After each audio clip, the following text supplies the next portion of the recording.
Okay. All set. So how's things been going for you? You still in Turkey? Yeah.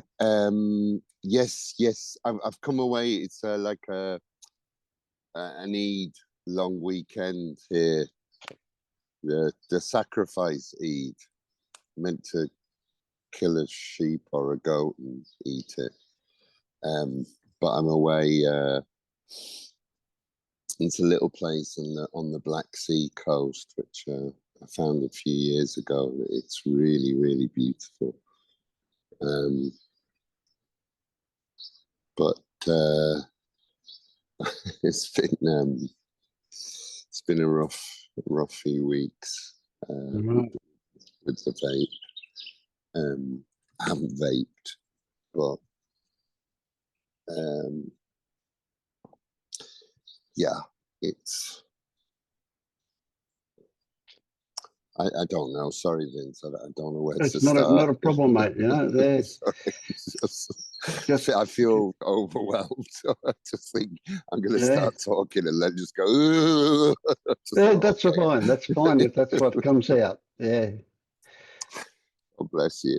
Yeah, I found it tough. I think it was a bit of a shock coming here because I've been here a few times, and I've always. It's like my happy place. It's by the sea, and they grow their own food, and there's bikes you can ride, and it's just away from Istanbul and the city, and I just love the place. And I got here yesterday morning, and I don't know, for a lot of yesterday, I just thought I'm just not enjoying it. It's like the thought stream was that without the vape, that all the joy sucked out of life, and I suppose I'll just try and voice it just like, I'll never be happy again, and blah, blah, blah, blah, blah.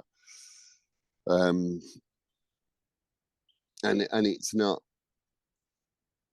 it's not been like that all the time, Vince. It's very kind of roller coasty. It's very kind of periods when things are okay, periods when I can kind of feel an expanse and an opening and a lightness, but there's a lot of sadness and anger. Like there was real anger yesterday, real kind of frustration, anger. And do you feel that this is somehow connected to the vape? It feels like my mind anyway is kind of totally hooked on the two, that it's like one and one is two. Without the vape, you are not happy. That's that. Full stop. That's how my mind is, and I'm just So I guess. So ask yourself if it's a good question. Consider this. Yeah. Where do you? Where are those messages coming from about the connection to the vape? By that I mean, do they sound to you? Is there a gut feeling that they're authentic, or are they just a distraction?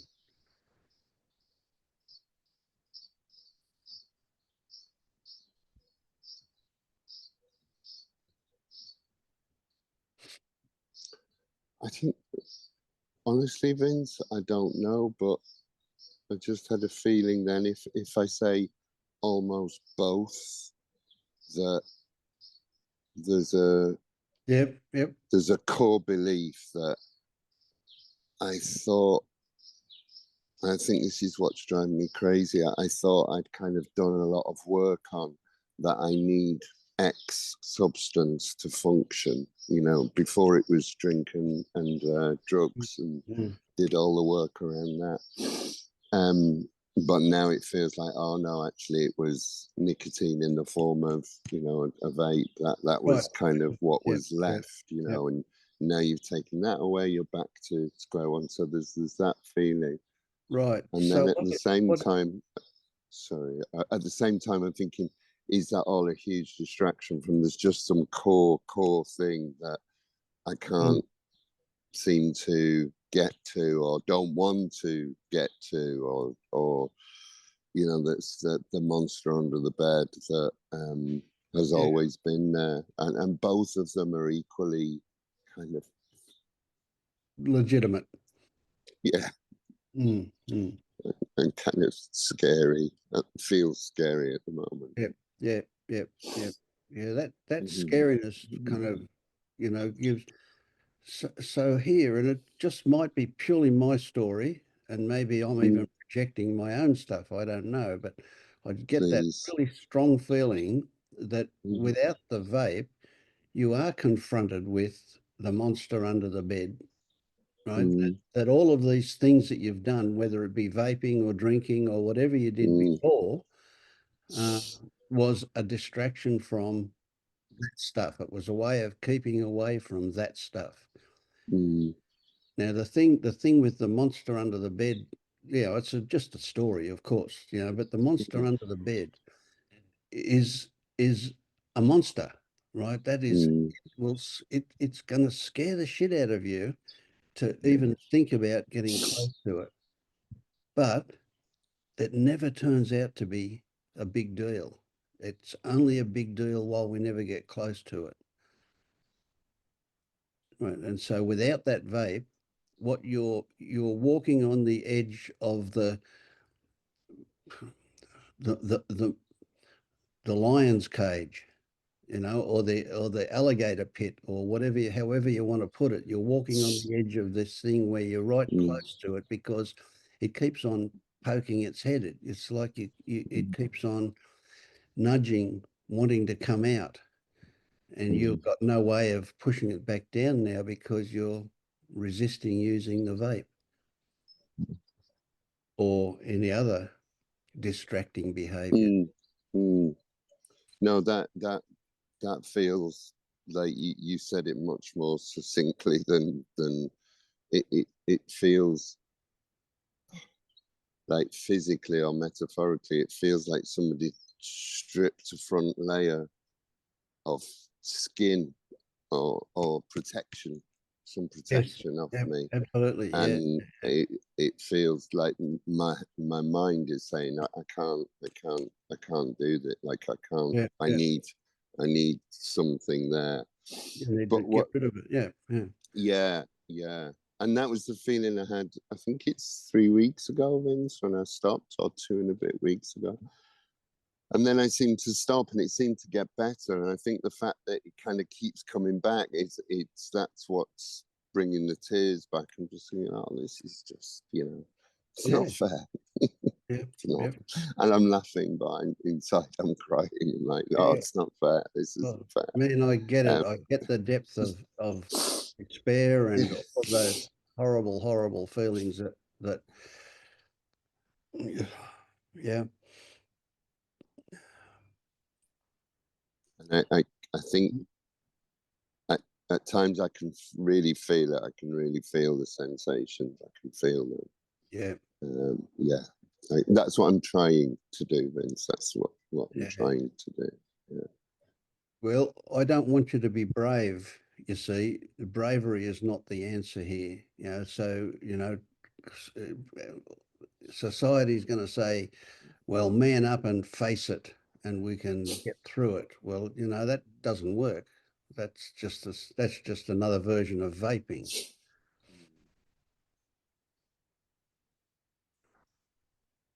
Yeah, I mean, even that, I think that brings out the fuck you, fuck everyone. Just stepping off this, I had I think I was talking to Alan before. I had not a suicidal thought or whatever you want to call that, but I just thought, oh, this is too much. And I had that thought of I just want to depart.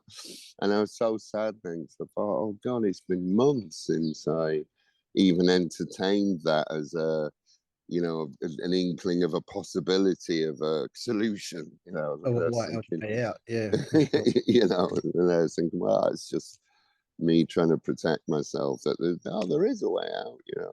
Mm.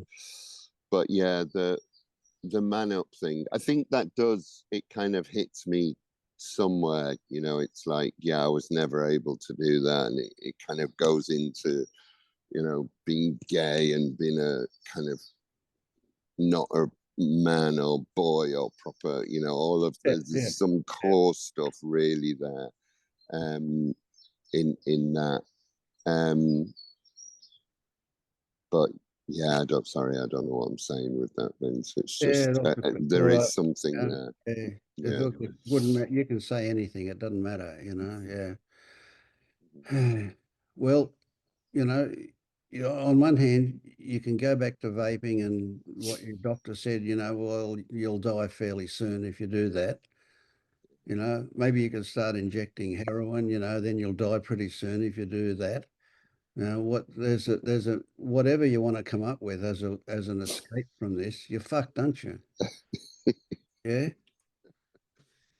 Yeah, yeah, but some of them might be quite enjoyable for a while. Well, it might be a good No, way to yeah, go out. Yeah. you Yeah. know, I can I think of a don't better know. way to go out. But yeah. Yeah. Yeah. No, I know, I know, I Yeah. know. Um, When I say to you this, when I say to you that this stuff feels like it is absolutely survival stuff that you're into, you know, yeah, that you're right close to this thing where you go, this is going to be the death of me. yeah, But it's it never is. It never is. When you come out the other side of this, you're going to shake your head going, I can't believe mm, that this is so simple. This is so easy. This is just mm, what I thought was going to kill me turns out to be a shadow. Turns out to be nothing substantial, nothing, right? Now, I'm not asking you to believe me. I'm asking you to look in yourself. What does that feel like when I say that? I get that you can say, I don't believe it, but what does it feel like? Where do you feel that? just totally here in the chest, kind of going down. That was like kind of a core channel. Right. Yeah, yeah. And what does it feel like? Hot, sharp, heavy? What? No, it's kind of dull. It's like a really dull. It's not a pain, but it's like a blockage, like a just a Yeah.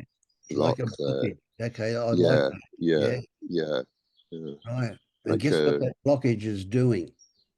It's mm, blocking, of course. What's it yeah, blocking? What's it blocking? Yes.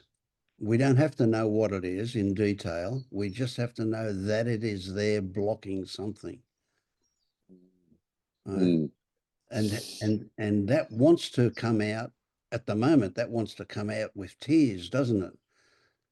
yeah. I That think seems to so. be And the yeah, primary. yes, yeah, Yes. Yeah. yeah, Yeah.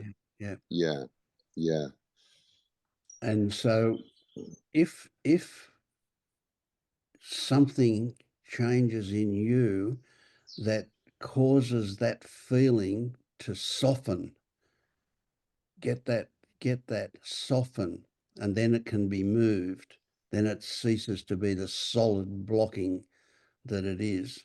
If something you hear softens that, you're gonna just you're gonna sob, aren't you? It's gonna come out like a waterfall, like a yeah, dam that's been broken. There's a good analogy. yeah, Yeah. yeah, yeah. Declan, Hey, hi. hi, Matt. Thanks, Vince. So, hi, Marius. Marius. Hey. Um, So I kind of want to go the opposite way of what Vince was going now and make you feel a bit better. So I kind of want to confront you with the hopelessness of the matter. Yeah. Because if you don't face this and you go back to vaping, the vaping is going to feel like shit anyways. Yeah, I kind of get that as well. Yeah. Right? Yeah. So it's kind of hopeless. It feels like shit now and it feels like shit then. Yeah. Yeah. And if you're going to go out, aren't you a little bit curious about that thing that's kind of ruining your life right now? Don't you want to see what it is? No, I'd love to, Marius. That's when Vince was talking, I kind of thought this little hope of, that there is something that I could discover. And then there's also kind of fucking hell, I've done so much work. What is there left? What's there? And yeah, it's a mix of things, but yeah, I would be curious, and I think, but I just want to say this as well, Marius. I think that's where the anger's coming from. I think, for fuck's sake, it's not like I haven't tried to kind of work this stuff out. It's a real frustration. It's a real kind of, okay, I'll do this now, and then what? In another 5 years, I'll be, it's that kind of like, and just, Yeah. Hey! Yeah. But yeah, I would like to know. Yeah. But there's no work to be done. No. There's no work. No. That's the thing. The work will just take you away from what you actually have to just be with.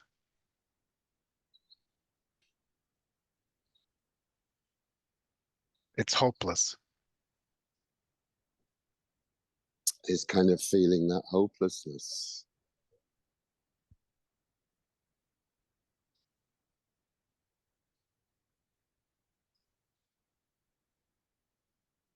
Is that what you mean, Marius, or have I misunderstood? Yeah. Yeah. But it's not a doing of feeling of hopelessness. It's admitting to yourself that you're fucked. Yeah, I think that's the monster.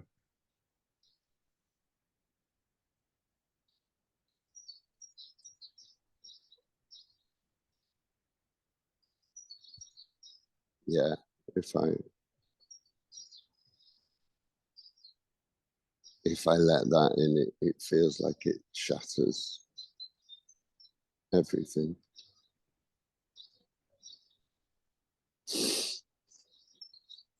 And there's no way of putting it back together. Exactly.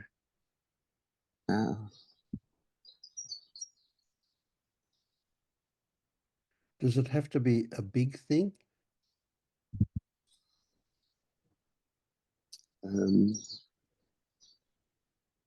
I don't quite understand, Vince,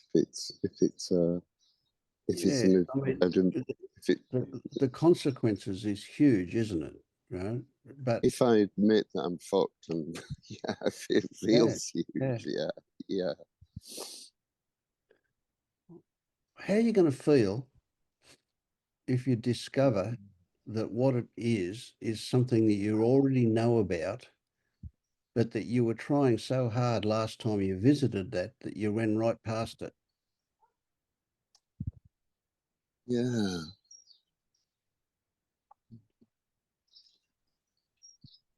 Yeah, I don't know, Vince. That's kind of, I mean, the word frustration comes to mind, but I don't know if that's how I'm feeling.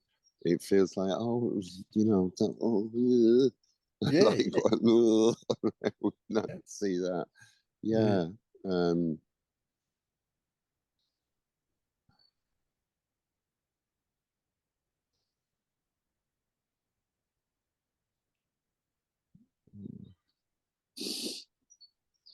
So you can't work it out. You can't just, no effort, no intention, none of that. You're not going to work it out. So hopelessness is a perfect doorway in. Right now, after hopelessness, let's say we get to a version of hopelessness that's not. It's not so much you're in a corner. It's that version of hopelessness that you might call surrender, that then becomes acceptance. And we don't even know what it is we're accepting. We just know that there is nothing to do. We can't say anything. We can't do anything. We can't move in any way to do anything about this. So we can even go back to hopelessness, back to being totally fucked, not a chance of doing anything. And then back to, well, if I'm there, I might as well be willingly there. And then the hopelessness becomes a willing surrender. And then we go, you know what? It's not about anything. It's about my relationship with that anything that we don't know about. It's not about what's there. It's not about a thing. It's about how I'm hanging on to that stuff.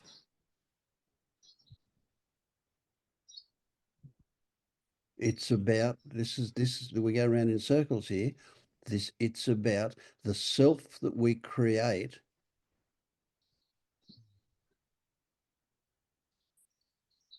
when we even think about it.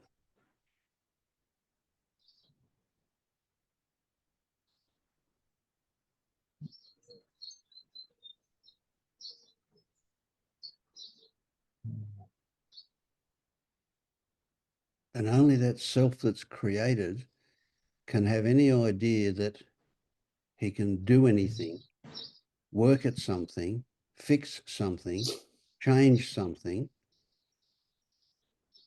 But until we create that stuff, there's nobody there. There's nobody to be fucked. There's nothing to be fucked about.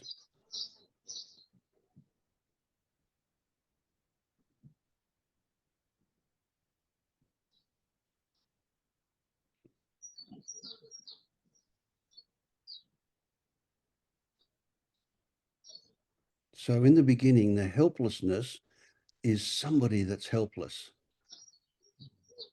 But one step beyond that is there's nobody. Helplessness is just a version of nothing to do, nothing to do, nothing to think, nothing to say, nothing to feel. It is just experiencing whatever it is with no judgment about that.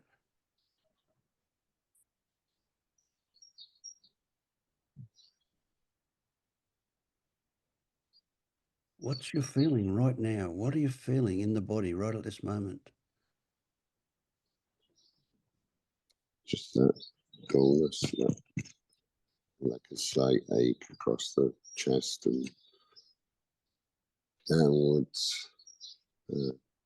Does it feel the same as what it did last time you told me about it? No, it feels slightly different. It doesn't feel so much of a block as It's a bit softer. yeah, a bit That's my softer. word. Yeah. Yeah. No, it is. It's a little softer. Yeah. So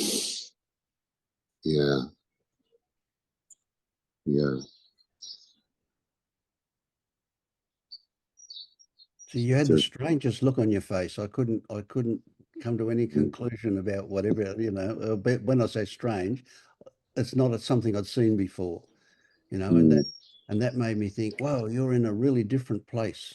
Well, I couldn't say what it was, but different to anything I've seen before. Something had shifted in you. Mm. Can you identify that? What? I just know it was thoughts while Marius and then yourself were talking, and it was. I think I don't know if it was anger, but I felt frightened. It was like, but helplessness or hopelessness is despair, and despair is what I felt before with periods of depression, and so it's kind of a circular thing. It's like, no, you can't. You guys don't know what it's like. You don't want to be there. You don't want to sit there and feel that and surrender to that. That's, you know, that's a monster. That really is a monster. So I think I don't know what the expression was, but I think part of me was just kind of like kind of believing you and listening to you, but at the same time really resisting that. Okay. That's going to be an option. Right. Okay. Yeah. Well, you're right. You know, I don't remember having felt that kind of despair. I kind of remember that I did a long time ago, 50 years ago or something, you know, but I can't identify with that kind of despair that you're talking about. But I'm sure somebody here does, can relate. I can, definitely. Yeah. I do. There you go. Sorry to Oh laugh, God, isn't it guys. good I we're know in a it's group, not eh? funny. Yeah, yeah. No, well, it is funny. It's Yeah. not funny, but it's funny, you know. Yeah. Yeah.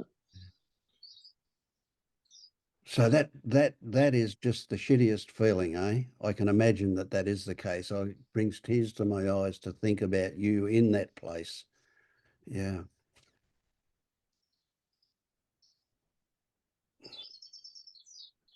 I just so want to give you a hug, but then I want to slap you as well. Thanks. Yeah. That felt very kind of. I don't know if this is, cause guys, I'm sorry if I'm taking up a load of time. Please just. Oh, for Christ's sake, stop that. I'm just all right. Okay, no, but that was really interesting. What you just said, Vince, it really just kind of thought, oh, my dad, father, and I think there is stuff, you know, that I think I've worked on before, but I think there is that my relationship with him was something that's very core and very kind of like, you know, man up, hold your head up, and at the same time very loving, you know, and yeah, I'll give you a hug and I'll slap you as well. So kind of said it all instantly. Yeah.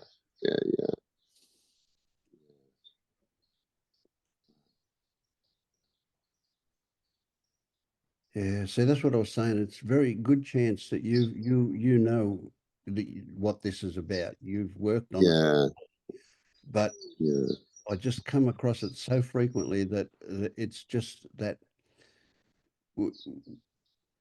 it's not about that. You see, it's not about that's connected in that that is the stuff that, let's say, generated the conditions that you're carrying with you that are inside you, right? But those conditions, although they came from a long time ago and from your dad or whatever, essentially those conditions have left something in you now. There's a scar in there now, right? And so when we relate to your dad and all those circumstances before, we're missing out on what's there now. And what's there now is the real thing, even though it came from that. And that thing now that's in there is being held onto by you. It's not you.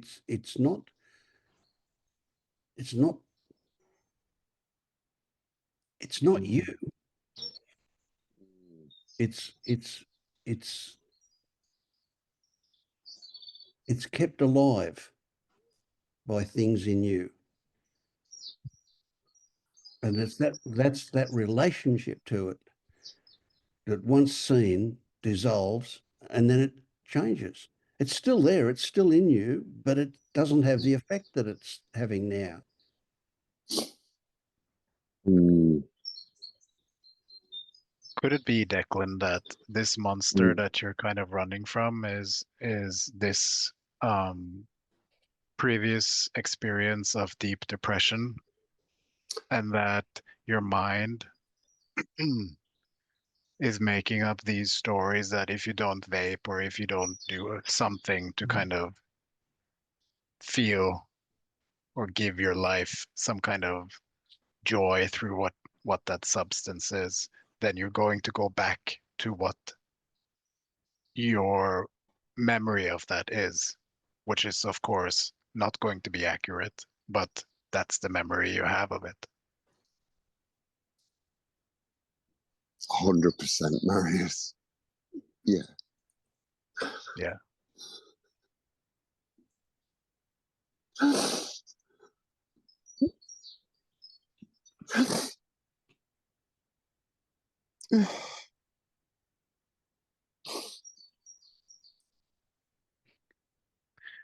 But that is the mind's story. Yeah. It's not real. That's the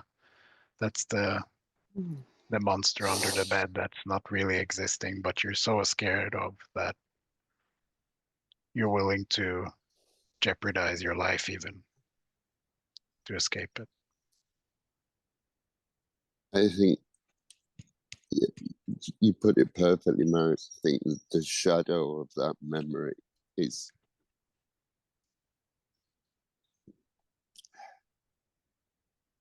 so strong because that really felt life-threatening, but just I haven't got words. Just Yeah, I can horrible. relate. Yeah.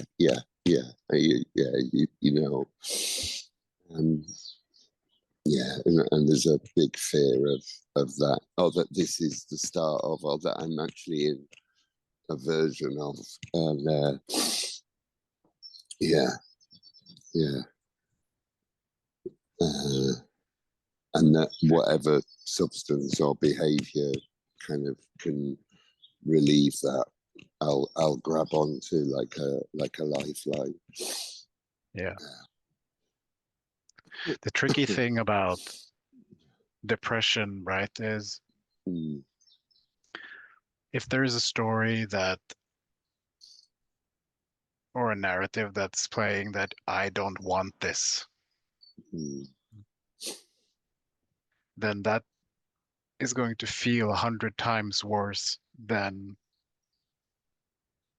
if it's just met as what is right now, not with the story of, oh, how long is this going to last, or I can't bear this, or just, Yeah, if you don't yeah, have that narrative, the depression isn't as deep yeah, as if powerful. it's there. Yeah. Yeah, yeah, And those yeah, things only perpetuate it, right? They intensify and perpetuate. yeah, But if you kind of accept that, you know, it's hopeless in the sense that what is what is. It can't be different. yeah. Well, I can. It's like peeking over a fence, Marius. I can kind of see and feel what you're saying, but it's like, oh God, no. It's like it's just what is. It's just the way it is. Yeah. But I, at the same time, no, no, no, no. That's not fair. Yeah. That's like, blah, blah, blah, blah, blah, blah. But the actual just, I'm not making light of it, but just some tears and some sensation. That's okay. That's okay. Yeah. Declan, is there any amount of resistance that could Mm. change what is? Is there any amount of resistance? No, no, I don't suppose so. No, no, no, no. Just a lot of resistance. I mean, you could postpone what, not, you know what I mean? Like put that barrier up, that false barrier of alcohol or whatever, cream cakes. Yeah. Now you know Mm, the monster, you know what it is. That's a huge step. yeah. Thanks, man. Thanks. Yeah. I think I've always known that, Marius. It's a real fear. It's like the depression and then the fear of going through that again or getting stuck in that again. Yeah. Yeah. Yeah. Ah. So I want to put it to you. So I'm not going to let you off the hook yet. I want to put it to you that there's a part of you that's hanging on to this, and that part of you is afraid to let go, because when you let go, you won't be Declan.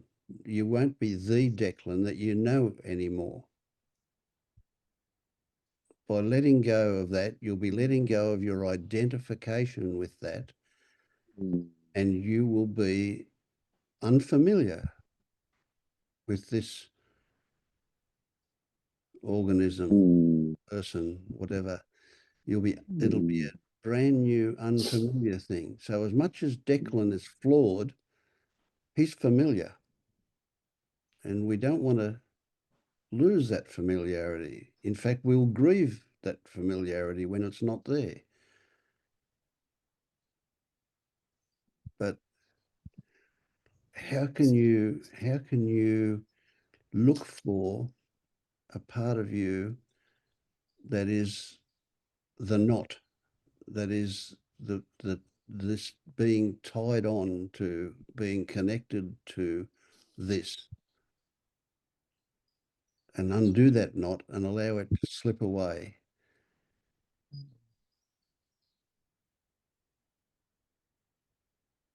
And be somebody that you don't know.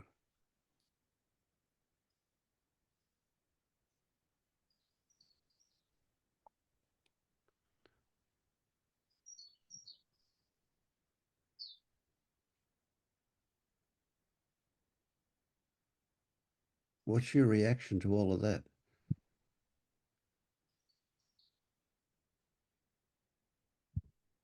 I think ever since I started inquiring or looking at this stuff a few years ago, I think that has always been some kind of a fear that, you know, that I'll call it ego death because I don't really know what I'm talking about here, but yeah, the oh God, but you know, what will happen to me, or what will, you know, yeah, what will happen to me, and maybe you'll turn out to be a total prick. yeah, that'd be interesting. But it was quite. It was really strong when you were talking, Vince. I felt this sadness for, like, saying goodbye to Declan, to that version. And I thought, yeah, so I won't get these words out, but I'll try. I just thought, I really love him.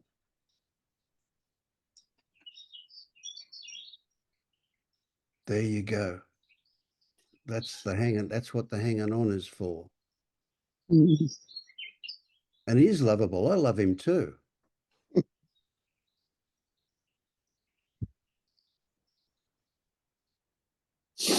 But I have no doubts at all that I'll love the new one that emerges. Yeah, and that, like, the thought of leaving this shit behind or whatever, that's deeply attractive. I mean, that's the whole reason I'm kind of doing this. I'll be honest, Yeah. like, yeah, I would, I'd like a new head, please, and But it's not just leaving yeah, it behind, it's leaving all the other bits too. yeah, yeah, The bit you love, the good stuff. Yeah. yeah, yeah. I guess. Um, but yeah, there's a strong part that wants to continue and just find out, and just what is this adventure that everyone's talking about, and that I get glimpses of. I do something, Yes. something this week. I saw there was something, I don't know what it was, but Yeah. That's yeah, word, isn't it? yeah, Yeah, I get it. yeah, and it's like, oh no, this is, yeah, that definitely. But it was quite powerful when you were talking then, Vince. I just had this huge sense of love for myself that I haven't felt like that Yeah. for a But while. that there's an old saying, that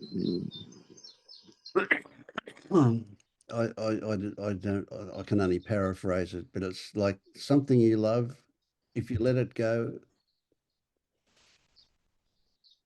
it, it might come back, it might not. But letting it go is an act of love. Yeah, I'm just corny, but I've got that Sting song in my head. If you love somebody, set them free. Yeah, yeah. Yeah. And the Declan that you can let go, he is a lovable bloke. He is lovable, but he's killing himself.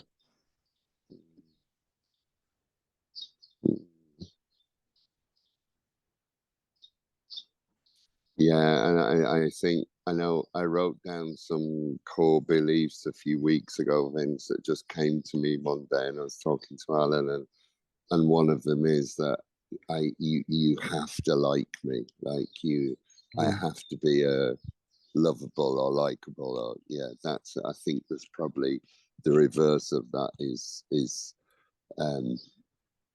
if I let stuff go, then does that go too? I don't know. Maybe I'm just talking shite now, because So if you step back a little bit this way over here somewhere, you can see that what we're talking about is the death of identification with a story. So that lovable Declan exists only as a story. yeah, It's a bit easier to let go of, doesn't it? yeah, no, and when I've felt that or understood it, probably that's so liberating. It's like it's just a bunch of stories, and yeah, you can Now, step back. how about this? The new Declan that will emerge is also just a story, but it'll be a Yeah, better story. yeah.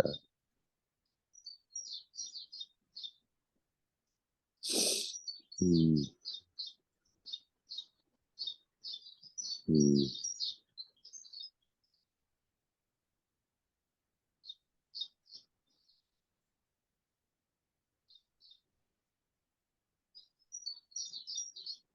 And the crazy thing is that people in your life that don't know about this stuff, they won't see any different between the old Declan and the new Declan. Because they only see their image anyway, their own image of you, not who you actually are. But you will know that you're a totally new person inside. And that totally new person will still get visited by bits of the old person, but they won't have the same effect that they used to have. Yeah. And you'll forget what being depressed is like too. Mm. Amazing how it doesn't take that long to forget shitty stuff. Mm. And what have you got to do? Absolutely nothing.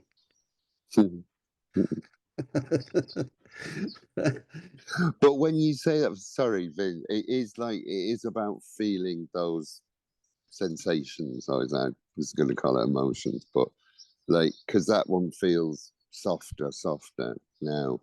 Like, or am I wrong there? Like, just like the one thing I was trying to do this week was not resist those feelings, emotions, sensations, but Yes, and you do yeah, that because you think that's the right thing to do. yeah. But guess what? Not But not resisting them is exactly the same as resisting them. for God's sake. Yeah, isn't it crazy? Because you're putting the same amount of effort into not resisting them as you would put into resisting them.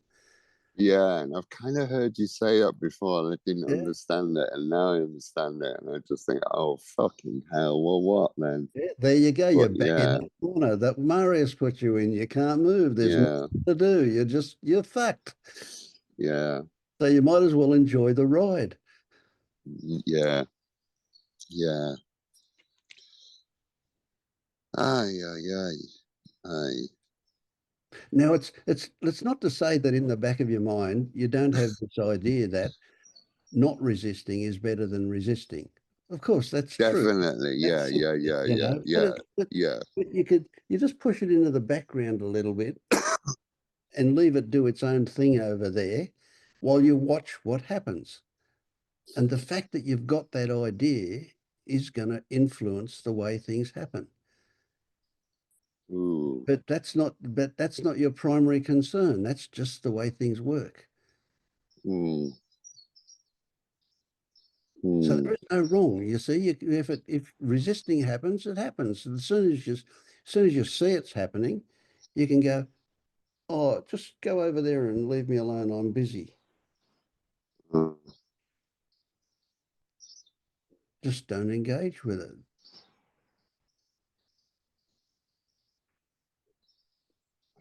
sorry, then I'm confused. Like, don't engage with resisting, or but I think what With you're saying is anything resisting or that comes up. non-resisting. It doesn't really matter. Just the Yes. fact that, yeah, it's yeah, Yeah. yeah, Remember, it's never about what comes up. It's always about your connection to it. yeah.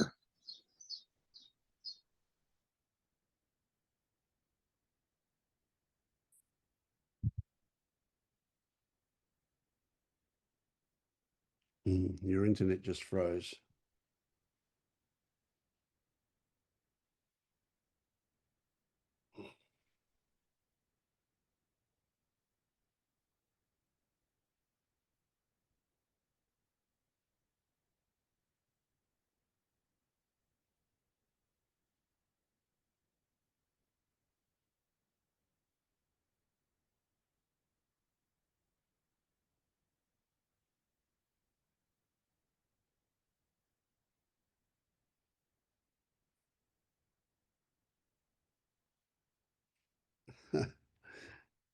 It's amazing the expressions that happen when it freezes. You get the eyes closed, or you get the mouth in a funny position.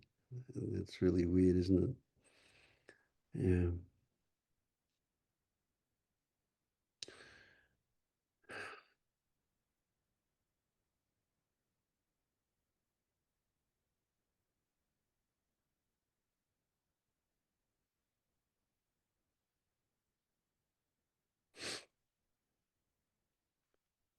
But it was good timing, I guess, that his internet dropped out at that moment.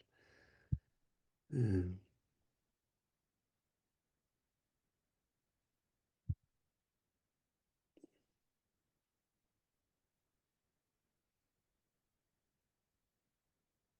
Just had the thought that there's such a big contrast in the feedback that I give and the feedback that you give, Vince, and I realize that it's just a mirror of how I approach things, experiences here. That makes me so brutal, I guess, sometimes. We got It's just a any of mirror. any of you guys see Marius as being brutal? It's a bit of a good cop, bad cop routine, I think. I think you're the only one that sees you like that. Yeah, maybe it is. Yeah. Blunt. I get Maybe what it's you better. mean. I get what you mean. Yeah. Yeah. Yeah, that was yeah, I just get carried away in that, and and it's exhausted me actually. I feel really exhausted, tired now after that. Yeah, just totally different ways, but that's why we make a good team, I reckon, Mm. because we balance each other. Oh, you're back. Yeah.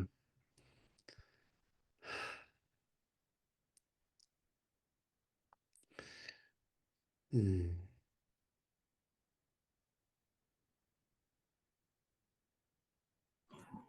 Yeah, I'm on a mobile data hotspot thing, so it keeps dropping out. But Yeah, that's okay. No, that was pretty good yeah, timing anyway. yeah, yeah. Thank you. Thanks, Marius. Thank you.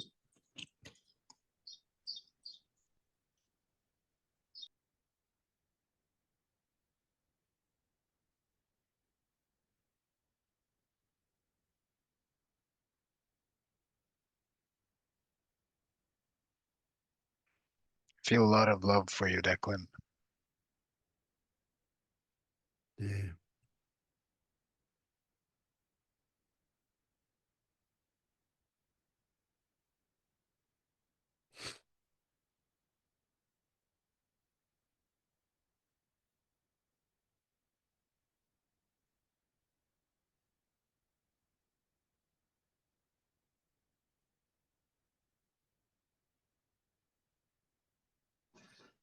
I think it's just so powerful talking to you guys because I can feel that, Marius, and I do believe what you say as well. I know it's like feel a hopelessness, but I feel a hope as well. You know, it feels like having a hand held or a hand on the shoulder through it. And I'm very grateful. Thanks.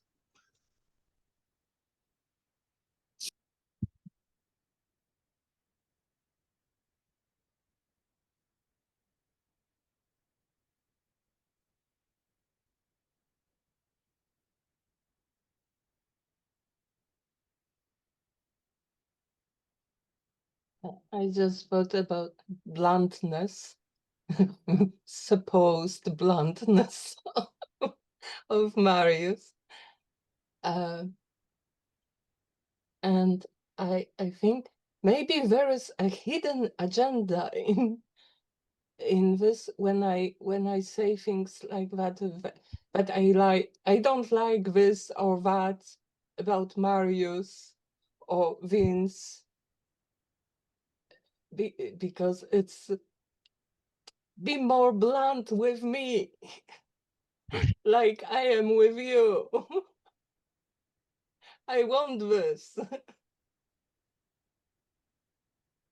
So yeah, I'm sorry if this is what was driving that. Maybe it's all.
What are your thoughts saying, Lenny?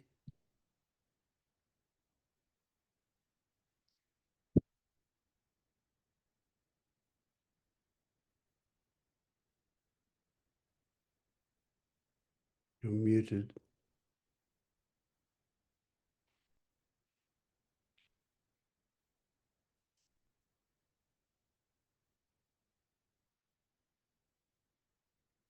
You're muted. Okay. Okay. Yeah, I mean, I would love to talk about the last few days if that is okay, but it's a lot. So, and last time I felt like I talked a little bit much, you stopped me. So, but I guess you just stopped me again, right? If Yes. Yes. Nobody can talk too much. That's okay. Mm. So I think I really had the last 2 days a peek into, I don't know, let's say the other side, for which I'm really grateful. And I think, I don't know, I learned so many things now. And maybe I would just like to talk about them, and maybe some of them like are, I don't know, right, wrong. I mean, that yeah, if there is like some really completely misunderstanding of some things, then maybe it would be cool that you pointed out. So I would just have like a quick run over what happened. Like before, the days before this little peak happened, I was trying so hard to have a perception shift, to see. I inquired so hard in anything, and there was more and more discomfort and more discomfort, and also like every thought that came up, I was like, that's just a thought. And then I also felt like, you know, this Leni is disappearing and the meaning of everything disappears, and it really made me sad. And yeah, and then also like I had a one-on-one session with a guide, and then he said like, maybe you should really just stop doing anything. And that actually did then the next day. And because like I was also pissed and annoyed and everything, and out of energy. And then all I want, but I knew I could not stop. So I said, okay, all I want to do is like this nice feeling when I feel into things and just hear and like, and go into my senses, because that always feels nice. But okay, I do what feels nice now. And then I don't know, we were talking about it. I think then what there was something happening, and now I totally understand it was not me doing anything, but it was kind of like things slowed down, so I could really experience things. Especially I could experience when in this realm, or like in this entire space of sensations and experiences, thoughts would arise. And the thing is, for the first time they felt like somewhat, and that's so nice, because it was actually really amusing, and I felt like a kid suddenly, because I did not want anything anymore. Wanting something came to me as like a little story, and I saw all those thought stories almost like in bubbles. They were far away, and I could actually point to every single little bubble as a story. And I totally understood at that point, like wanting something and wanting to awake is one of those bubbles. It's a story about Eleni that wants something. So I could look at it, and it just, and by looking at it, it bursted, and was just so much fun to look at that. And I told you, like I saw all this mechanism. And yeah, and the big understanding of this was then like, oh my God, like every time I'm doing something to get here, every time I want something to come here, this is creating a me. This is creating then a story. So this is nothing I can do. And also during that time, I also kind of knew like this is gonna go away probably. So if I want this to stay, and also like while I was in it, there was also like, I want this to stay like this. It was also all the time like, this is another story. This is another about Leni thing, and bubble bursted. So now then it slowly disappeared, or let's say I woke up 2 days later, And there was then intense pain in the chest again, just like this heavy vibration, unsettling feeling of stories. And so it felt like these bubbles that felt like they were slowly the last time like appearing, and looking at them and bursting. They were now here. They were right in front of me. And I could still somehow see like, that's a story, it's a thought. But to burst it, I would actually have to climb out, and then it would actually, you would even have like still like the slime of this bubble on you, like this. Oh, I was caught in that. Before it was just a story. Now it was, I have to get out of the story, and then it still had this taste of a me. And then I don't know, like I was just like the entire day then sitting, because there I also said like I don't know what else to do, and I don't know, it was a very uncomfortable day again. But I really remembered what you said, like, and actually, and that is also an understanding I probably took from the other side. Don't try to go back there. Don't try to go back there. Or don't do anything. Like all these things come up now, and this is all part of the experience, because again, these are all just little experience bubbles coming, and none of them is bad per se. Everything is okay. Everything can be here. And if you're in a state where everything is okay, then you might be in that again. But there's nothing you do. And now, today, I don't know, or like also that painful day, I also kind of felt like everything that was a doing now was a distraction. So I did not want to do anything anymore, and just sit with whatever. And I think today for me, I also kind of understood now this entire Zen approach of the non-doing, which makes awful much sense, because like everything I want to do something to get somewhere again is already enforcing a story. And I think the path, or at least for me, would be now to really just sit with all the discomfort that comes and just feel it fully, even as painful as it is. Because I think in the end, the state, this gap where I was in, was just a moment where everything could be and was okay. And I think this is probably just reachable by not running away from these things anymore, and feel them, and probably also having this trust in it that it will at least change. Doesn't have to go away, I guess. Probably it's not going away, but it will at least change. I made today like a little experiment, because like I was outside and there were like a lot of ants crawling on me, and that's actually at some point really itchy and everything. So I was also like, just as a little experiment, doing like, okay. And then also like I was crying a little bit, and there was, some tear that was really itchy. So I also said like, okay, so this is just a perfect example. Can you just stay with it and just feel it? And because like if you do this long enough, at some point it might be, okay. So I think it is, and now my question is just like, I don't know, like I'm waking up very often, very many, like for the last months since I'm going on that path, to really raw discomfort. And I don't know, it feels sometimes like it's not changing too much. And I know me wanting it to change is the story. I get it. But I don't know, like sitting in it, in this discomfort so much, kind of makes these bubbles come, I feel like, here, because they want to be probably looked at, and they want to be probably be bursted, I guess. So I just wonder if things do change or if it will just, I don't know, stay like this. And I don't say changing like it goes away, just if some movement is in that, I guess.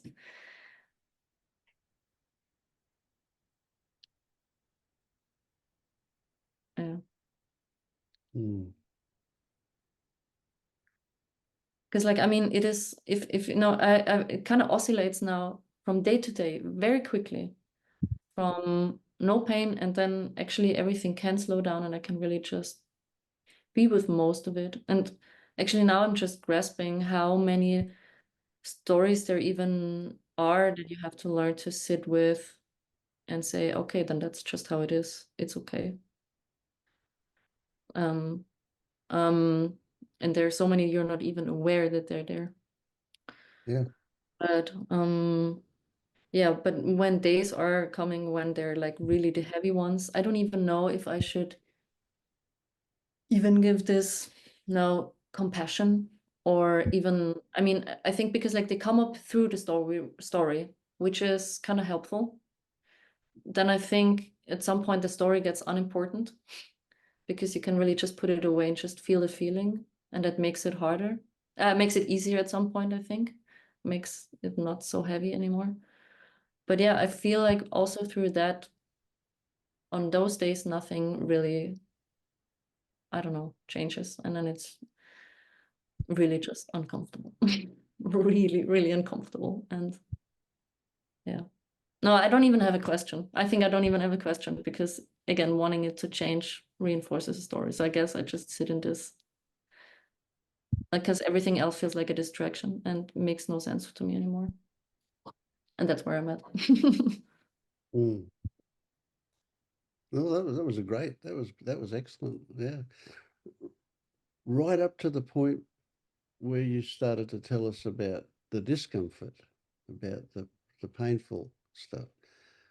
But everything, the way that you described your experience there, I thought was brilliant. And I thought, wow, this is great. This is on the right path. This is all happening in the way that is good. And then you started to tell us about painful stuff. Mhm. And I thought, whoa, what went wrong? What happened at that point? You know, what came to mind was, you know, when we feel something painful,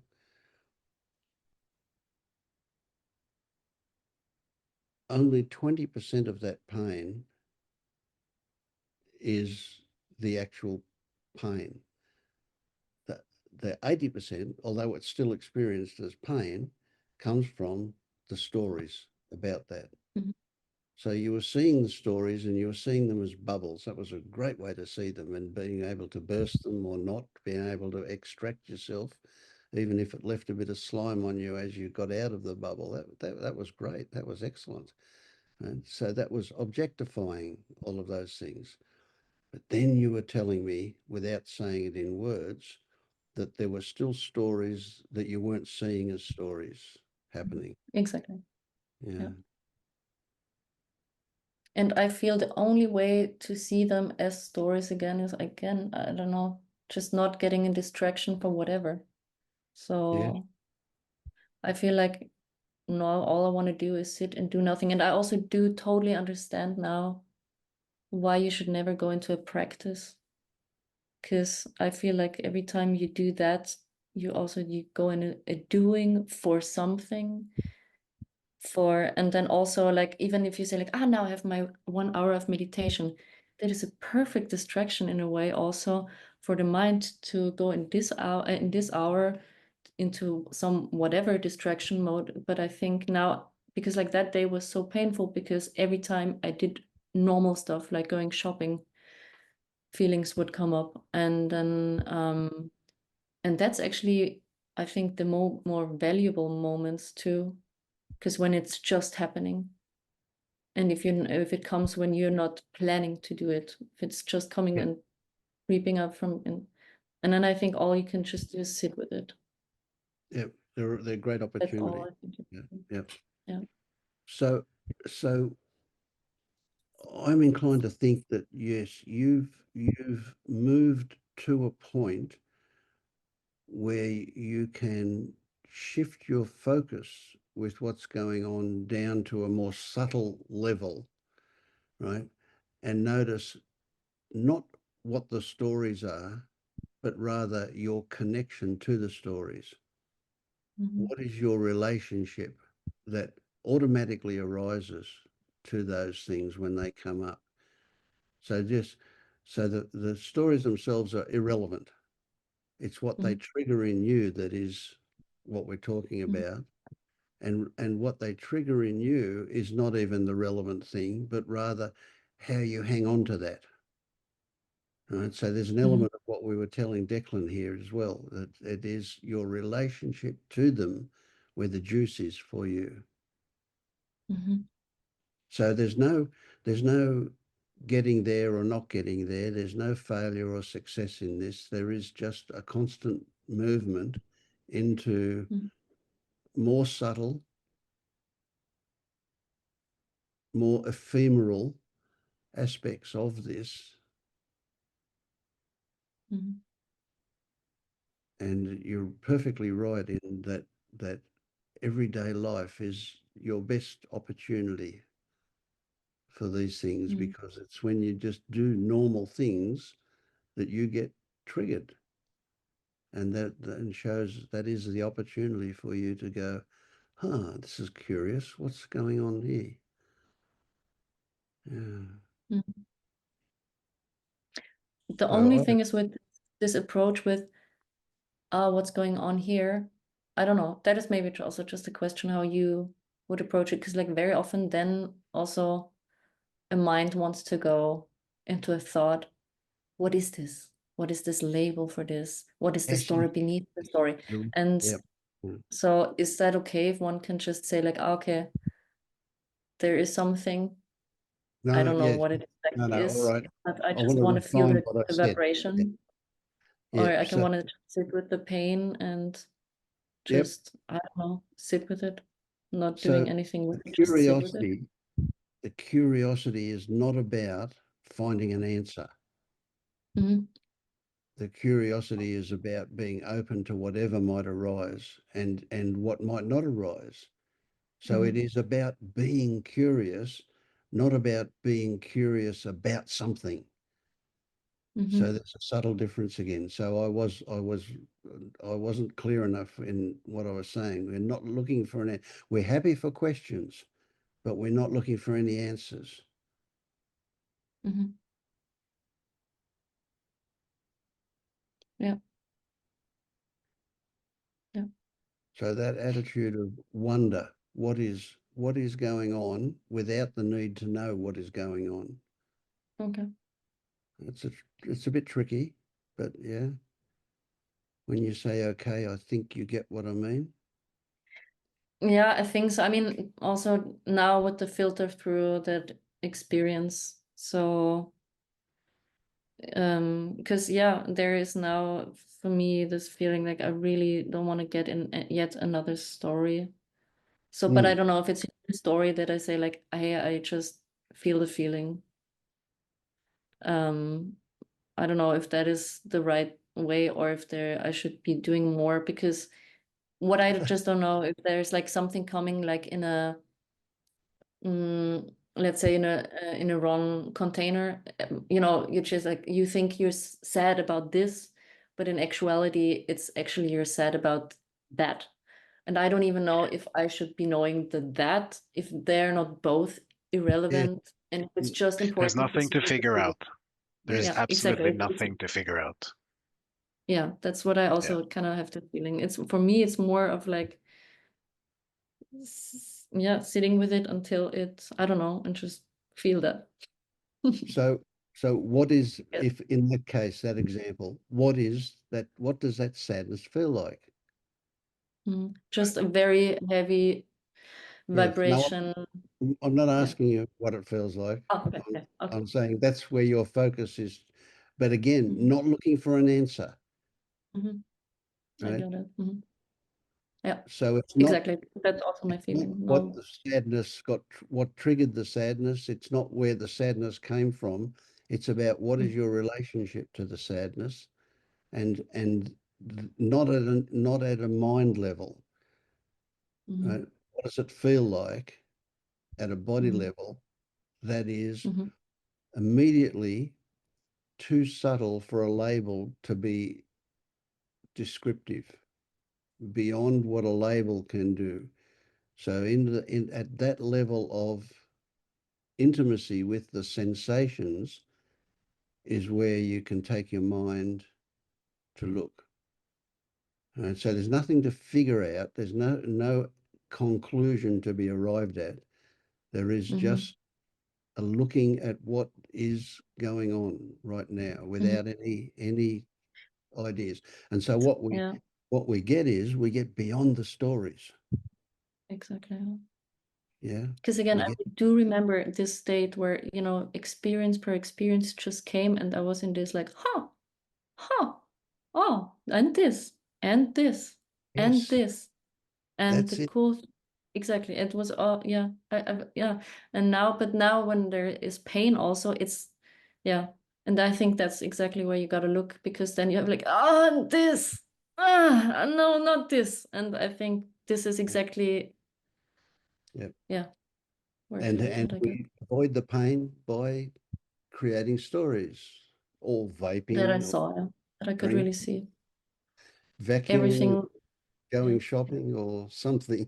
All this is, yeah, the tiniest things are actually distractions to, yeah, to not feel those little pains, and they add up, and there's a lot of them. Yeah. So, but I think, yeah, I don't want to run anymore. That's So if you take that, what Marius said, and tattoo it on your forehead, there is nothing to figure out, absolutely Yeah. nothing, then Mhm. you can't do But that's anything. actually so good to Think that hear, because Yeah. sometimes, like with, you know, when you hear about inquiry, very often it kind of creates the story as if you want to look underneath, and yeah, and actually that story is actually about fear, anger, guilt, and shame. But I think even that is irrelevant now for me, even because Yep. also labels, And also although you bubble, said the words, also I think that is not relevant. I know what you really meant was you've seen that yeah, is not relevant. It's an yeah, example of it's a description of an experience you've had where you recognize that it's not relevant. It's yeah, not just the thought thing. Mm. yeah, exactly. And for this, I'm so grateful, because I think, yeah, I mean, just feels like a little bit of another step somehow. Yep. And I understand a few things, I think, now on a different level.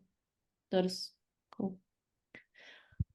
Yeah. But what I also know, and that's, I don't know, like I never actually, I feel like I never ever want to go to that place again, because if I want to go there, then I'm never going there anymore. That is actually really just, if there's every want you have in your life is what enforces a you. That is really understand. And I think the one way to get there is if you're okay with sitting there and just being there, because there really is just this.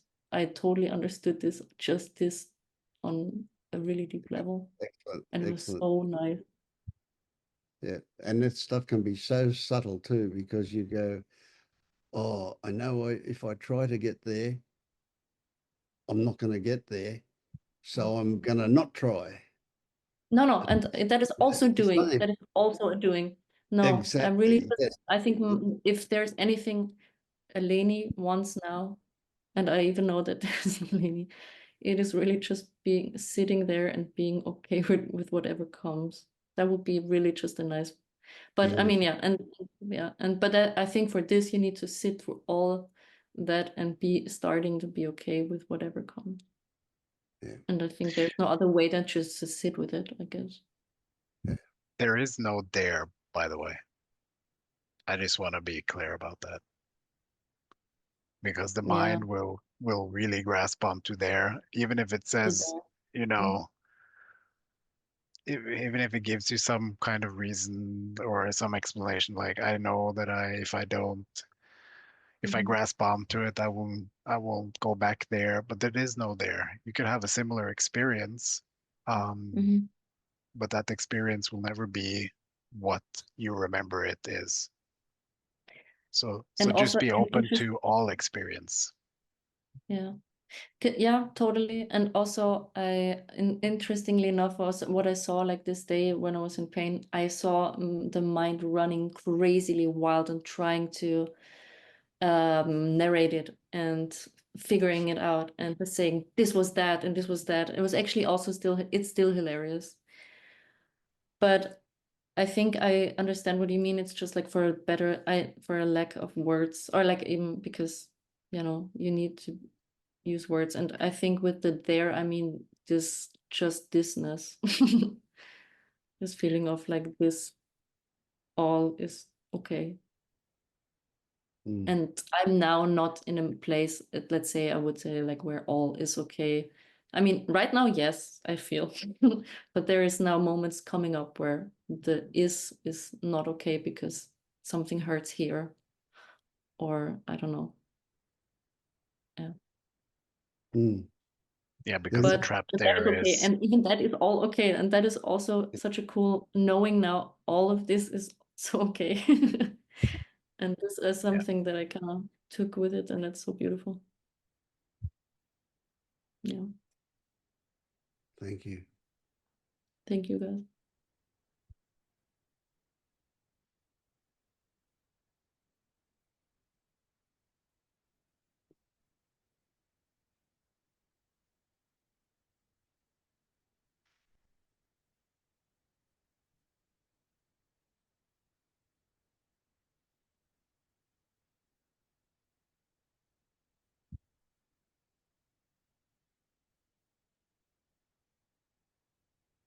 How are you, Ray? Yeah, I actually have to go pretty soon, but I thought I might chime in because I feel like I really relate a lot to what Lenny was just talking about and kind of feeling similarly. And I kind of wanted to run something by you. So yeah, I feel a lot of like all of the situations that are being described sound very familiar to me, I guess. And the way I've been approaching it is just you know, what'll typically happen is I'll start thinking about like, oh, I should do this, or I should think about doing this. You know, having some wants or some feelings of what might be right or wrong. And when that happens, I try to recognize like, oh, that's the mind. So I kind of go just right to the body. I'm just like, what's the sensation that's here right now? And I don't know. That's just kind of what I do. I just anytime there's something where it's like, oh, I should, you know, get up and take a drink of water or something like that. And basically what I've been doing, and tell me if this seems misguided in some way, but I just will kind of just go straight to the body and then wait until the body moves. You know what I mean? I don't know. That sounds ridiculous now that I've said it out loud, but in a way, it's like if I have that thought about like getting up to go do something, I'm just like, all right, well, I kind of saw something the last few days where it's like these thoughts don't actually have any real power, I guess. Like they're explanations. They're not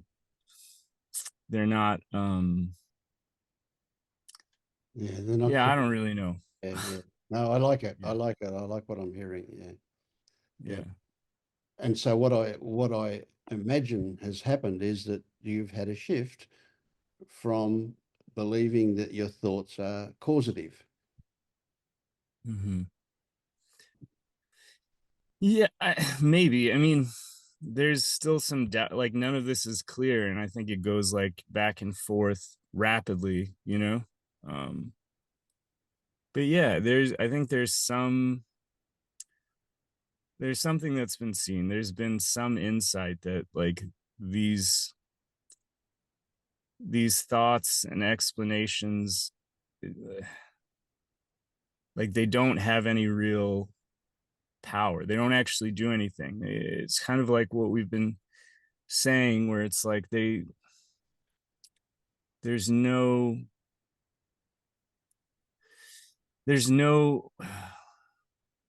will associated with them. They're just explanations of what's happening with the body mind, right? Yep. So it's kind of like creating a relationship between a self or between these thoughts and what's happening. Yeah. Yep. And so I don't know, like there's just, yeah, there's So take that example of the idea comes to have a drink of water, and you go, well, that's just the thought component. What's the body say? And then after a moment, the body gets up and has a drink of water. Is that accurate? yeah, or it doesn't, Yeah, exactly. Right. So you can see that these things aren't caused by the thought. The thought is just, as you say, a description of something. It's an appendage, if you like. It's a post-it note on reality, is what Penella says. I love that one. That thoughts are a post-it note on reality. And the reality is that the body will get up or not and have a drink of water. And thoughts didn't cause that. They just turned up about that. That's right. Yeah, and so I mean, I had this experience just like a few hours ago. I was laying in bed, and it's like the thought comes up, like, let's get up and take a drink of water. And I'm like, well, you know, it's an interesting thing there, because I'm not, it's tempting to be like, no, don't listen to the thoughts, stay in bed and like don't listen to them, right? But that's just more doing as well. So instead it's just like, all right, let's go into the body, let's see what's here right now. So I go into the body and I see what's there right now, and I'm not pushing the thought away necessarily. It'll either fade and I won't get out of bed and get a drink of water, or the body will just get up and go get a drink of water. And I don't even, so it's an interesting, I don't know. That's just kind of an interesting thing. Here's another interesting one. You're telling me that, and I got a little pop-up on the top right of my screen from some Substack that I'm following, I guess, and it said the illusion of causality. And you're talking about the illusion of causality. Is that synchronicity? It just popped up on my screen. Yeah, maybe you got to forward that to me or something. I don't know. Well, you saw it. You've seen it. You've seen it. Yeah. Yeah. So that says, right, what's the next step? So we've been waiting for something like this, and here it is. And so it's time to move down to the next layer of what's behind that. Where is, right? What is the next step? Well, I don't know. I don't have an outline that we can say what the next step is, but what I imagine is the next step is for you to appreciate that what you think remains after thoughts are no longer running the show also isn't running the show.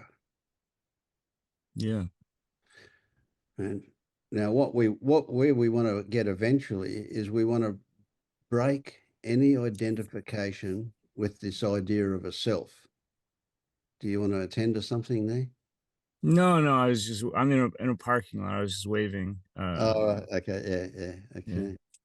Right. So what we're looking to do with this waking up stuff is to break the backbone, if you like, of identification. That says, okay, there is something here that I identify with. So when you're no longer identified with the mind, and can you see that the mind is what previously created this thing that we thought existed, this self? Can you see that is a mental creation? Okay, well, the next step is to recognize that the body itself is also conceptual, right? Although we can touch it, although it's physical, yeah. If I say to you,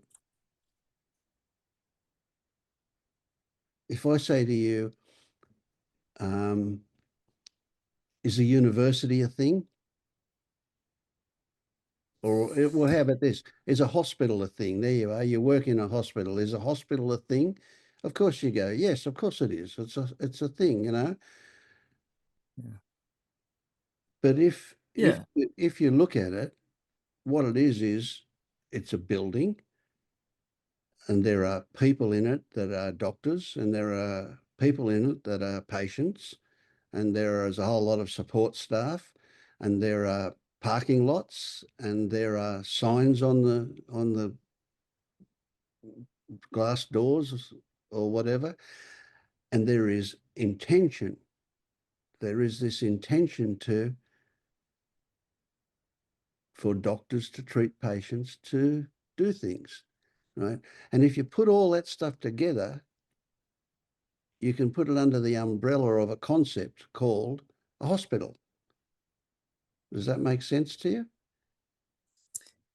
Yeah, it does. I will say that, you know, when you talk about next steps, sort of like what comes up for me is like, I'm not sure that I'm ready for next steps, in that when we're talking about stuff like this, there's just this sort of recognition that, like, all right, I'm gonna get confused about this because I'm gonna start thinking about it. So that's like the reflex for me is like, let's just go in the body and see what's there now, you know, like, All right. so I don't get carried away, and or whatever, you know. It's tricky to talk about, but I understand sort of what you're like. I've heard the concepts and the example that you've put out there before. I just also recognize like my own sort of predilection to sort of, you know, overthink it, I guess. Yeah. Well, you know, we can say that at a certain level, it's a useful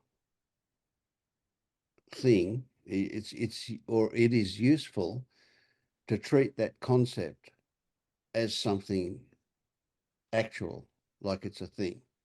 Yeah, absolutely. Right? So I'm not meaning to demean that in any way, shape, or form. What I'm Mhm. saying is, we at this particular level that I'm inviting you to focus on a little bit, it's appropriate to appreciate that what we've taken to be a real, actual physical thing is in fact a conglomeration of a whole lot of conditions that are just described as that thing, in this case the hospital or the university or the body. Mhm. I mean, Yeah. if I say to you about the body, you can say, well, of course I know I've got a heart in there. But I'm saying, well, bullshit. You don't know that you've got a heart in there. You believe a Right. secondhand story that you've got a heart in there, or a liver, or kidneys, or whatever. And you know from surgery and all sorts of things that they exist. But your own ones, it's just a belief you've got them there. The fact Right. that that I belief is Mhm. accurate is beside the point. Yeah. You're not able to experience them. Right? If I Right. say, can you experience your forehead? Well, you know, you can look in the mirror. Well, what are you experiencing? You know, you're experiencing an image. If I say, touch your forehead, and I say, what are you experiencing there? You know, all you can really say is, well, there's a sensation there and there's a sensation there. But this whole idea of it being a finger and a forehead is just another conceptual thing that we overlay our actual experience with. Now, I'm not meaning you to do anything with that at the moment. I'm just throwing it out there for you to let it swim around, and we'll come back to it again and again as much as we need to when the time is right. Right? Eventually, there'll be no identification with something actual. There'll just be what is actual, which is just your experiencing. And with that, there'll be nothing you'll call suffering. There will be stuff you'll call shit, but it won't be suffering. Yeah. Well, Yeah. that all sounds good to me. Yeah. Ray, Yeah. just a quickie on this one. I feel like just pointing out that, you know, you got in touch with your body now. So you kind of, the purpose, as I see it, if I can, there is no purpose, but if I'm going to make up a purpose, it is to decondition the habit of always just staying in the mind. So th that's what that does, basically. To kind of decondition or recondition your relationship with intense sensations. So I just want to point that out because when you say, when you're explaining your experience, it's still a doing. So you're still you're going through the sensations in your body like it's something you believe that you are doing. But what has actually happened is that through being in these meetings, you have heard probably many times that, you know, what do you feel in the body? And then that has changed your conditioning to try that. So that has already happened. But now it's would be good to recognize that that's not you that is doing that. That is the up-to-date conditioning. And that's not, it's not gonna, it's not gonna lead you anywhere other than changing the relationship with sensations, which has before probably just shut up or made you shut up in the head. So eventually, you know, we want to get to a place, we want to get to a place where intense sensations doesn't trigger a response to reject or or flee, but rather to accept whatever comes up. Because that's actually what you have to do. Like that's actually what is happening anyways, but the experience you're having is doing. You think you're doing, Yeah. but you're Yeah. not doing I mean, any of it. right. And that all, yeah, that all resonates with me as well. Like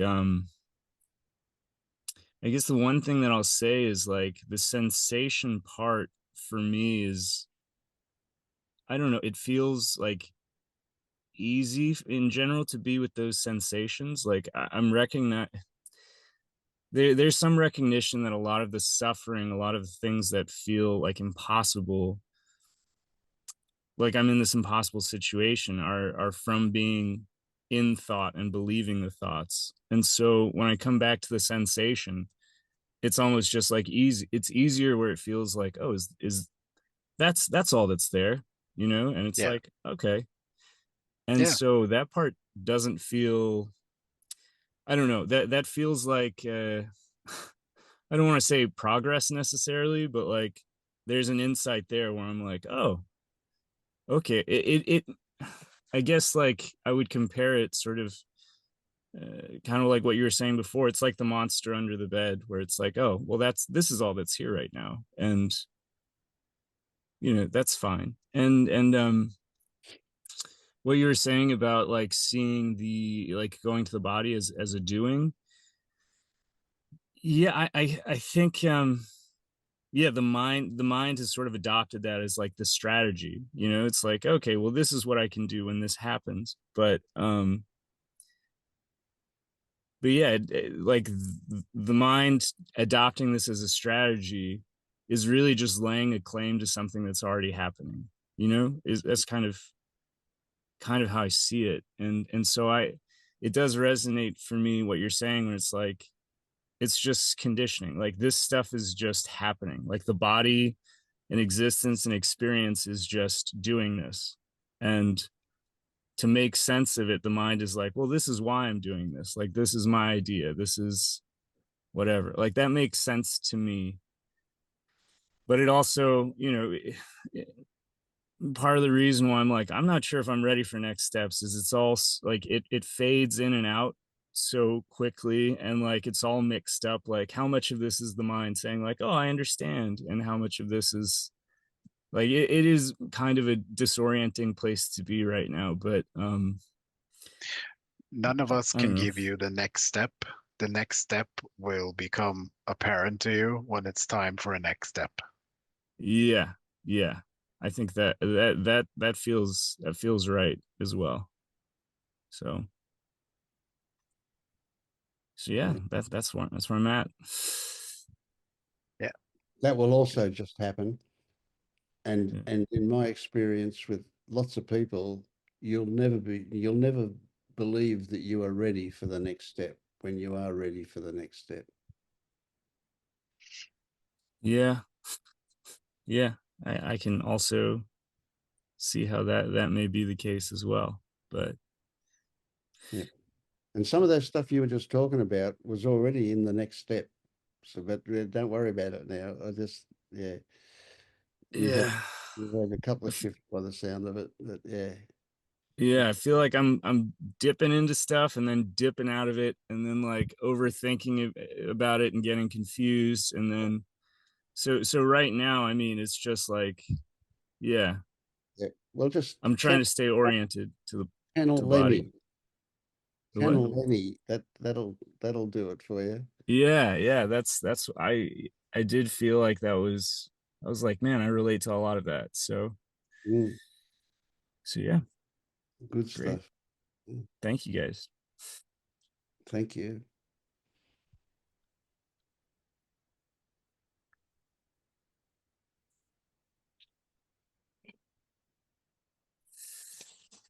All right, I gotta go. Thank you, everybody. Appreciate y'all.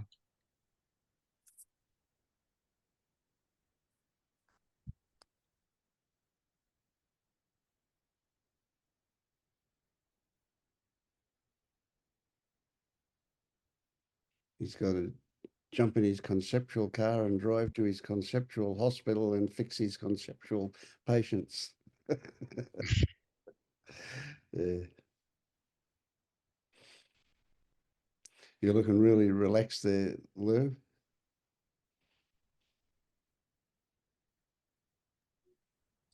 Oh, really? I've got a pain in my shoulder tonight, in my neck actually. I relate to everything that's been said today. I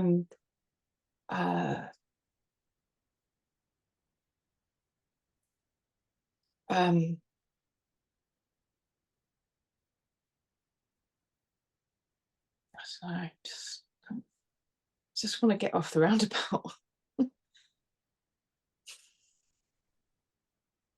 I'm tired of inquiring and noticing, and I can't not. Just I relate to what Leni said. Like,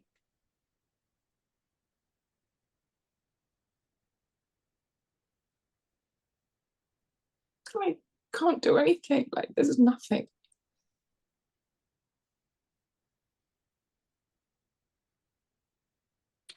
I had a few days of real flow, and it was just ideas and just this open-heartedness, just seeing like everyone is like love and there's beauty, and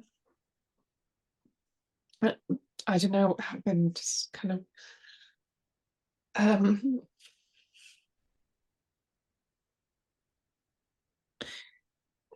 it's like all the things I was trying. I don't know why I'm so emotional, sorry. And don't be sorry. So are you saying you feel trapped? You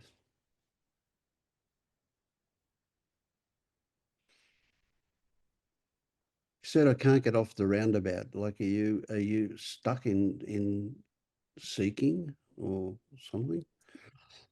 I don't want to. I don't want to. I don't want to read. I don't want to watch. I don't want to listen. But you still are. Only this meeting. Oh, okay. This meeting. Yeah. just So this what's the meeting. roundabout you want to get off?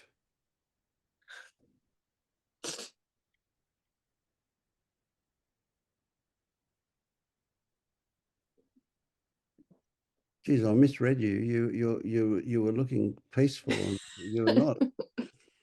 Oh, I am like I am, because I can actually see that this is all like, I can see the stories. I can see that there's it's the whole self-doubt, and I don't know, I don't know why it's got such a grip. So what's got the grip? Where is the grip? Where do you feel it in the body? Oh, in my jaw, just Yeah. went straight across. Yeah. Right, okay. All right, so what is it you really want to say? I don't know, I'm just so fucking Oh, angry. buddy.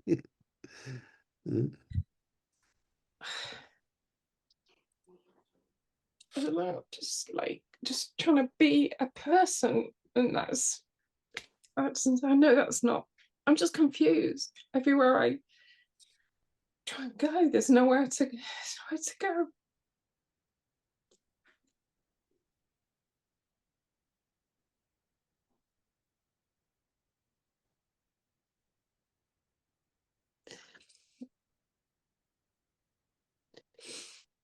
I see all the wants. I see all the wants. I see, like, there's no point.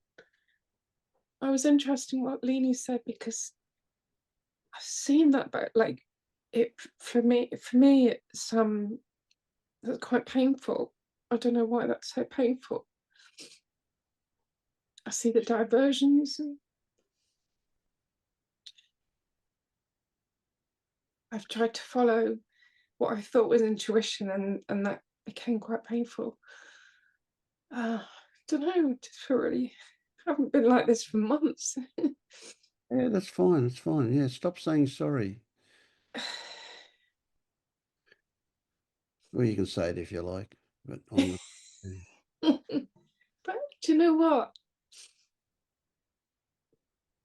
Like, I'm really grateful for being like this in one way.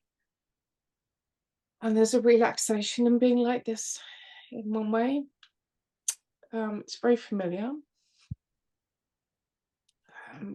Feels old.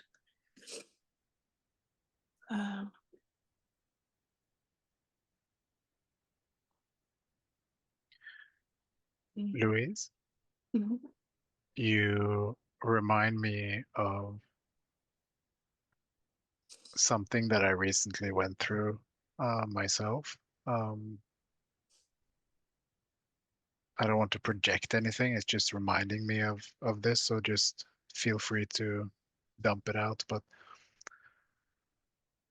you know, you've had such a wonderful experience for a long time, and that can feel kind of like you've settled a bit, Yeah, that you kind of arrived somewhere, and then yeah, suddenly it's different, and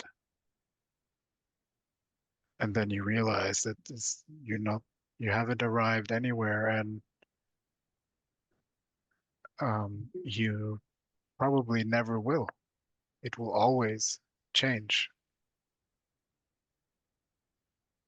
And I can relate to this period of inspiration and, creativity, and you're just in the flow, and just that happened to me too with the whole project that you also been helping on. And that that created an identity here without really me recognizing that until I did. And then when that had to be let go of again, or that felt really painful, and it felt like I went back to the void. I felt like everything was meaningless, flat, disorienting, confused. And I'm like, at the end of that, I just realized that, oh, I've grasped at this illusion of a firm ground. I'm not accepting what is. Yeah. And that seems to me like you're doing right now. Yeah, I do relate to that, because I think part of, I could sense it. I could sense that was happening because it was fast. It was grabby. It was doing, it's a lot of doing. And I actually came to the realization that this has to, I have to let this go. I literally have to let this go.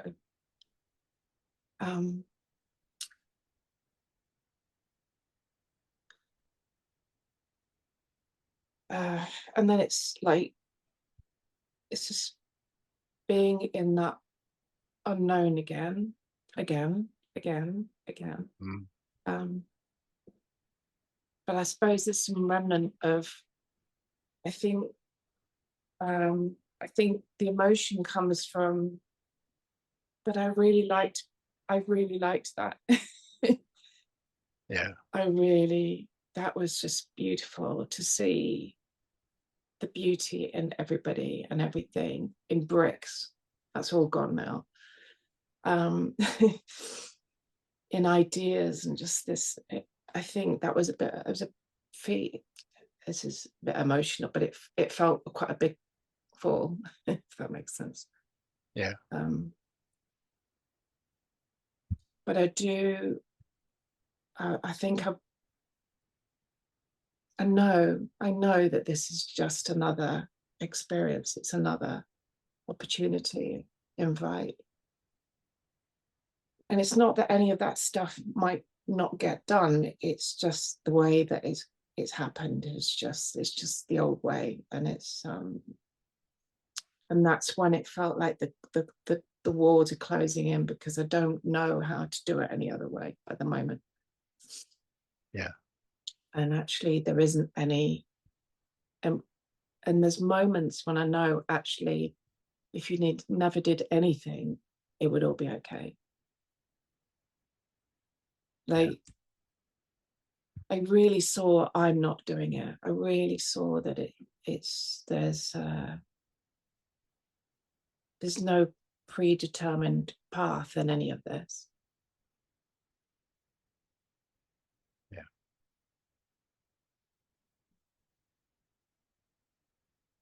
Yeah, I built up an identity of service and helping people and being a good person. All this, it's not new stuff, it's all old stuff, but it just came in a different back door.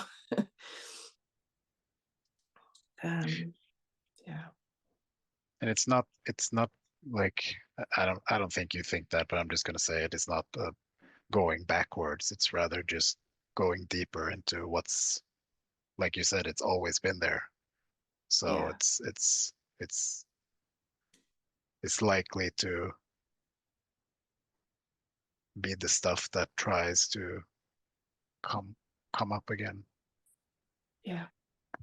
I'm pretty sure that's why I came on this meeting, because that part of me knew that just got caught again.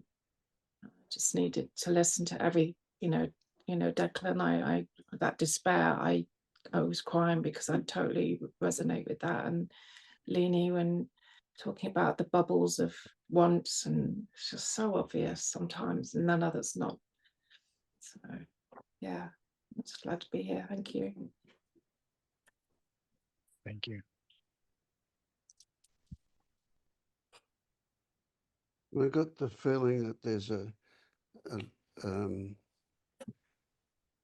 bit of an exhaustion happening about that. Yeah, I do. So and it's a fucking angry exhaustion as well. I just want to I just want to push all of the air out of me and just like back. Yeah. Yeah. I got a big white flag going. I haven't got a fucking clue what's going on. Excuse my language. Can you express that anger? Can you let it out? I'm going to go for a big long dog walk in the wind today. That's what I want to do today. Yeah. Yeah. I can feel my legs going already. But I also want to know, is there a belief or a role that you have to play that kind of prevents you to feel free to be angry?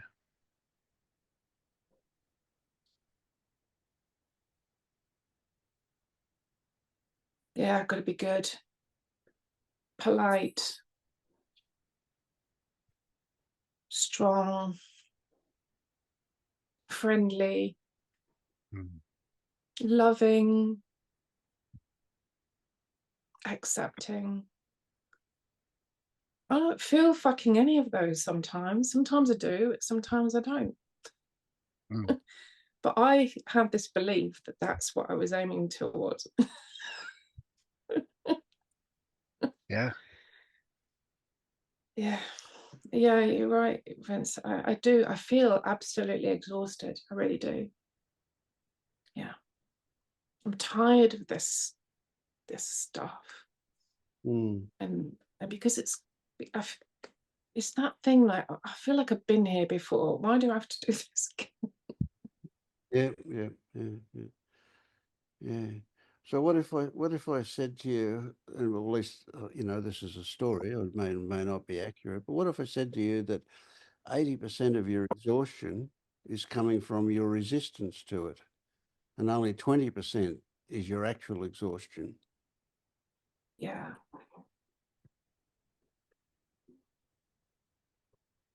Yeah. Feel it in the gut. Feel it.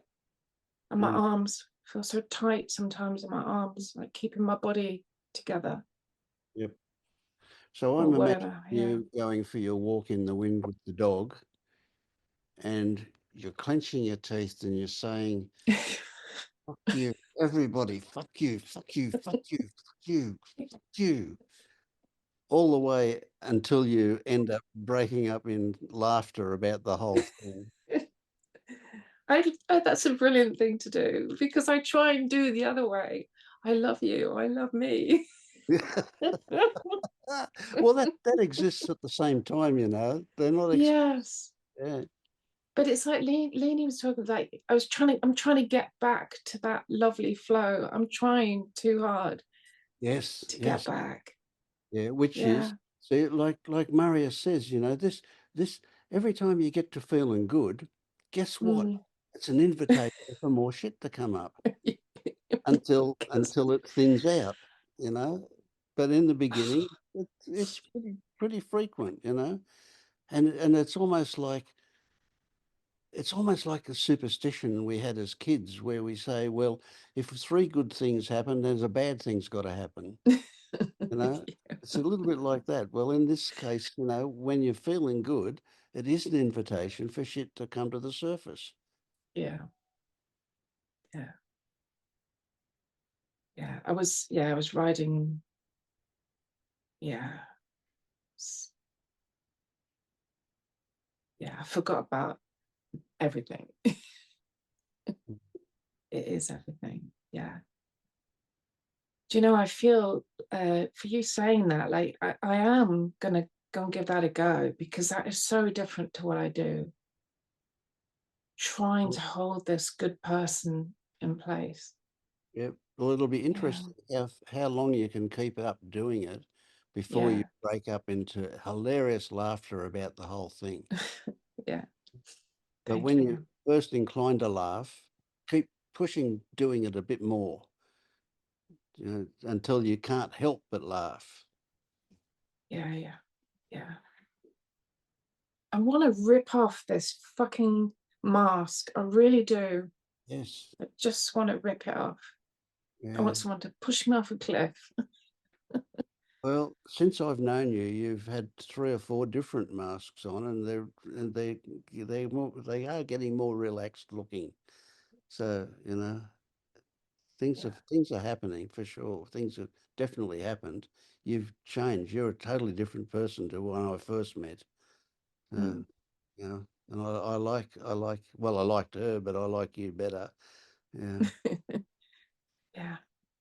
Thank you. I'm gonna fuck off in a minute. Thank you.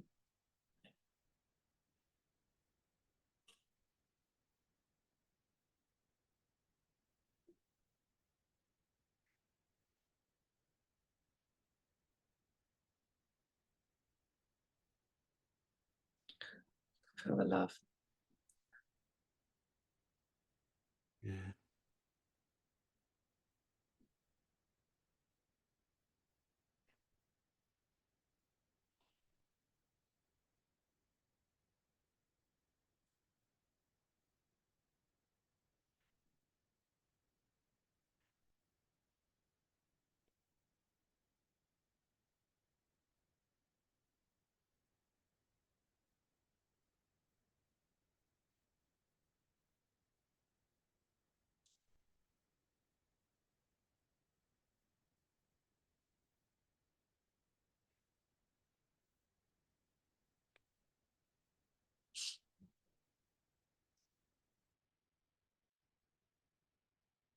So how are you traveling, Jed?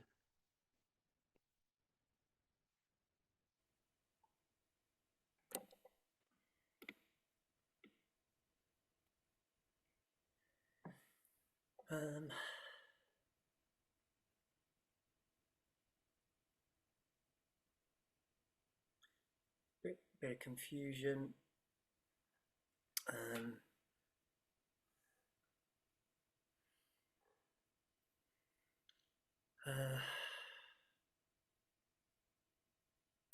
Yeah, I've got family here at the minute, visiting. We're doing lots of stuff with them and my mum. My girlfriend's parents. So quite busy. And the kind of day-to-day is yeah,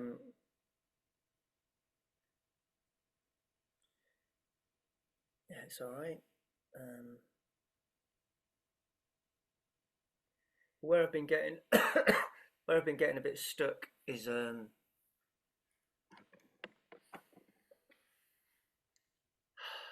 trying to understand and non-doership decision making, letting things happen. You don't let them happen anyway, they just happen. But then at the same time, it seems to make sense to act as if I have agency. I guess, like you say, the illusion rather than the delusion. Maybe getting a bit stuck in what that looks like, how to not do that, how to not do that. Yeah. So I heard you say you're trying to understand this non-understandable thing. But we do have a lot of concepts, don't we? You know, that are helpful. Yeah. And maybe we have them at the back of the mind or something. Right, but do you get that? I mean, I kind of reckon you do get it, but let me say it anyway. That to understand it means that it starts in here somewhere, and it goes around in here, and we want it to take on a particular structure in here, and then we feel satisfied. Whereas what we really want to happen is to bypass from here up and go into what we actually experience.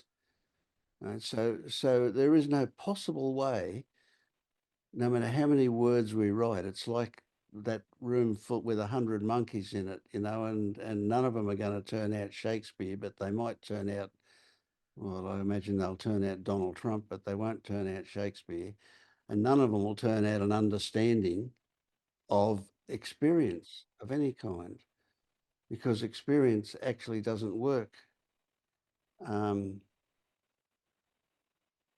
an intellectual level. I mean, you can experience thoughts, but you can't experience the content of thought.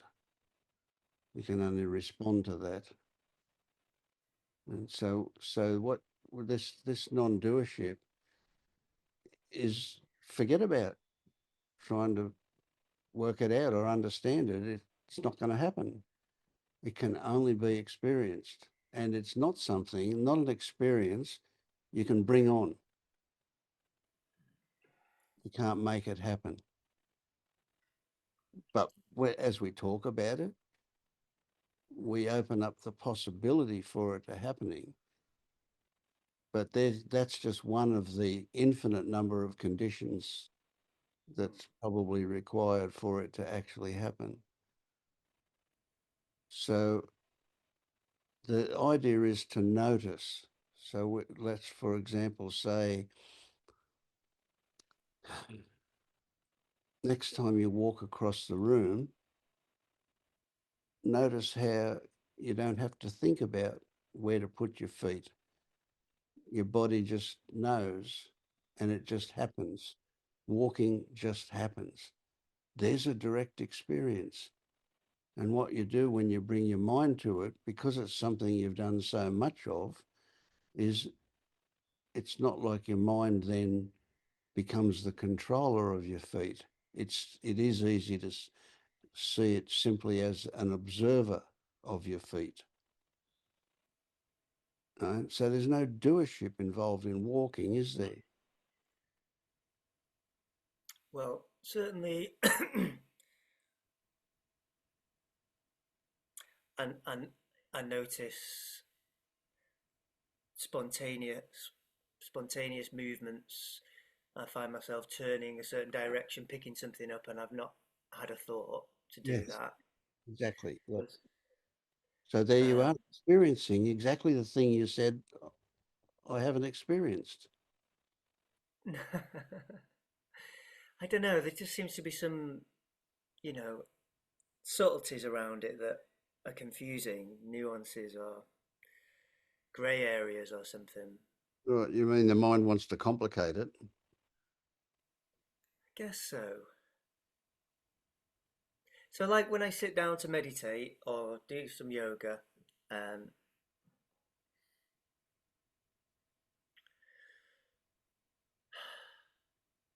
um,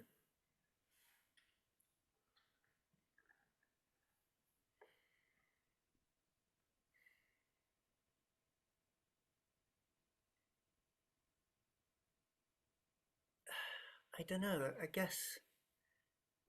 So what I'm thinking is, no, even when I seem to make a decision about what movement to make, say if I'm doing some yoga, I can see that there's a million conditions that have led to that decision or that action, what that apparent decision, that movement with the thought attached to it somewhere or something.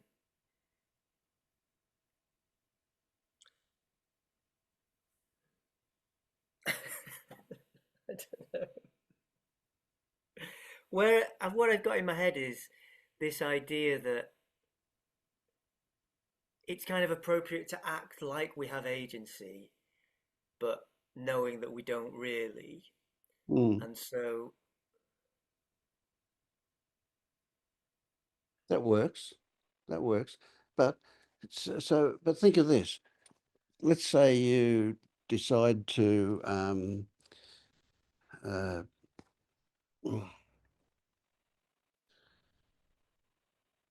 let's say you decide to do salute the sun, right? So it appears that like there's some agency, and you've got this thing in your mind about what salute the sun is, right? So you stand up and you put your hands together like this, at the beginning of the sequence. Is that salute the sun?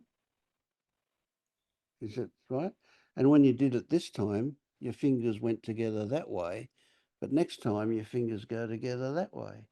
So you're not even doing the same thing every time. If you look at it in detail, you know, you're just kind of approximating the same thing each time. And what you've got is you've got this action, and sometimes your elbows will be up and sometimes they'll be down. And sometimes you'll be close and sometimes you'll be further out. And in fact, every single posture is a variation of that same posture. And we've just got this overlay that we call salute the sun. It's just a concept to describe a sequence of postures, of events. Right? So not only are you not actually deciding with your mind to do salute the sun, the reality is that your brain has said this is appropriate to do this now, and then it notifies the mind, and then you have the thought, oh, I'll do salute the sun, but it was already decided 6 seconds ago that you were going to do it. Right? And then one day you do it with great gusto, and the next day you do it really slowly, and the next day you do it this way, and the next day you do it that, and each time, you know. So it's a real loose thing, this thing called yoga, this thing called salute the sun, this thing called meditating, this thing called whatever. So we're just overlaying concepts when we talk about those things. But the reality, of course, is that we're not doing. What is happening are these things that we simply describe that way. So it's not like you can do a thing called direct experience. It is what happens, and it is always what happens, even if it doesn't seem to be what's happening. Right? So that what doesn't seem to be is the extra we add to it, which is the mind taking ownership of it. And so acting like we have control is again just the explanation that we add to the happening. And when other people, you say to somebody, oh, I'm going to go to the shops, and then you go to the shops, that explanation can be, I'm behaving as if I've got control. And other people will see it that way. And you can see it that way as a story. And you can also see that it's not the actual thing, that the actual thing is a series of happenings. You know, you might make a list, you might not, you might make sure you've got money in your wallet, you might not, or your card or whatever. There are a whole huge variety of things involved in that idea of going to the shops, and how it seems to you and how it seems to others is it's irrelevant, really.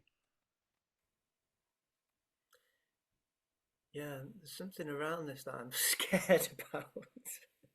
Mm. Getting it right, I suppose, and getting to some happier place. I suppose that's where the fear is. So what if I said you can't get it right and you can't get it wrong? Because that's also just an idea that we overlay on the thing. Mm-hmm.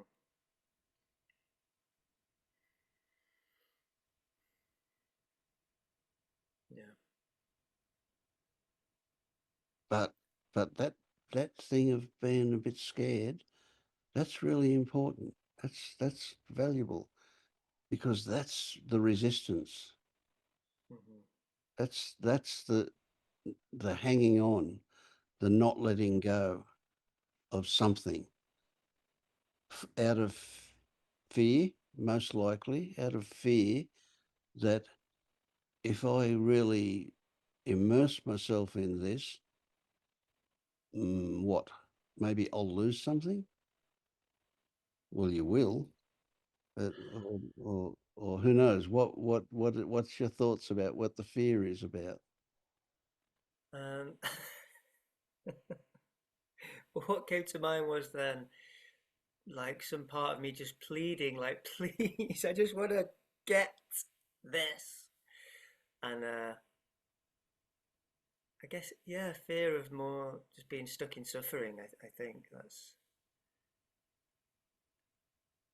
yeah, and having nice times, thinking, oh, well, I must have been getting it right then. Now I must be getting it wrong. Mm.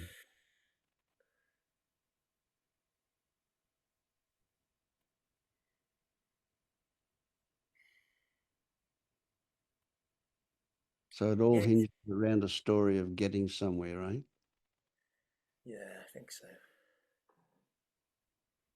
Sometimes it seems so ephemeral,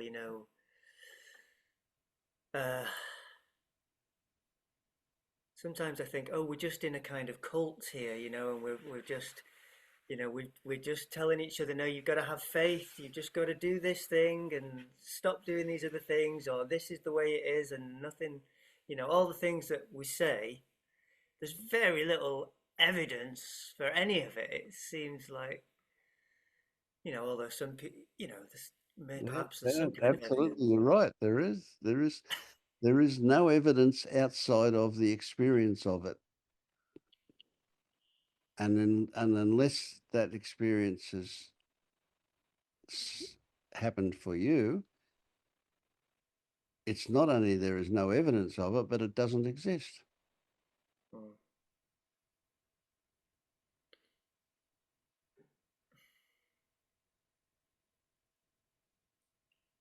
The non-dual schools are big on having faith. And I recognize that although I say, I don't want you to believe anything and I don't want faith to be the cause of any happening because it's too fragile. But I do get it, that there is levels of faith,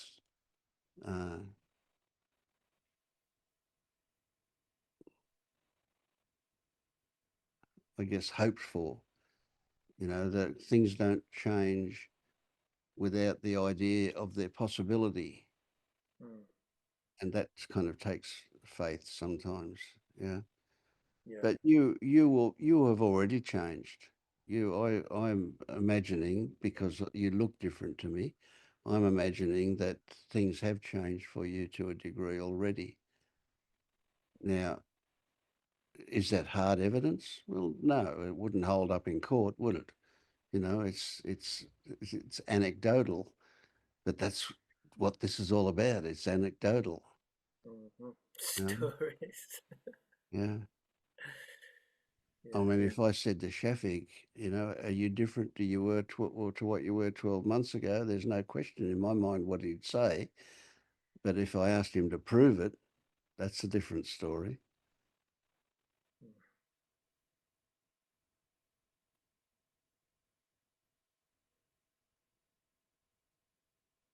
Yeah. Yeah. So when things seem to be going well, it's easier to keep going, I guess. And I think there is some need for understanding. I do think that's a part of Oh, it. yeah, I don't discount that. I think things have to be accessible intellectually uh, as well as experientially.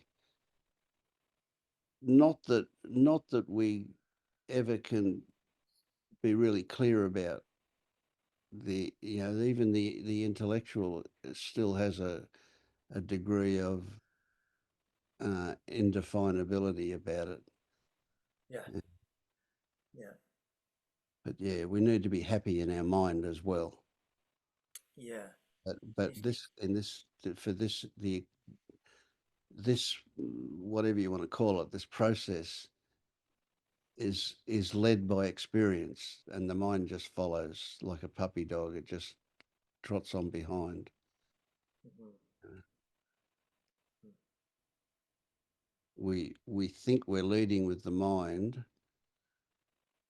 but all we're doing with the mind is inviting experience, and it's not until experience happens that we can say a shift has occurred.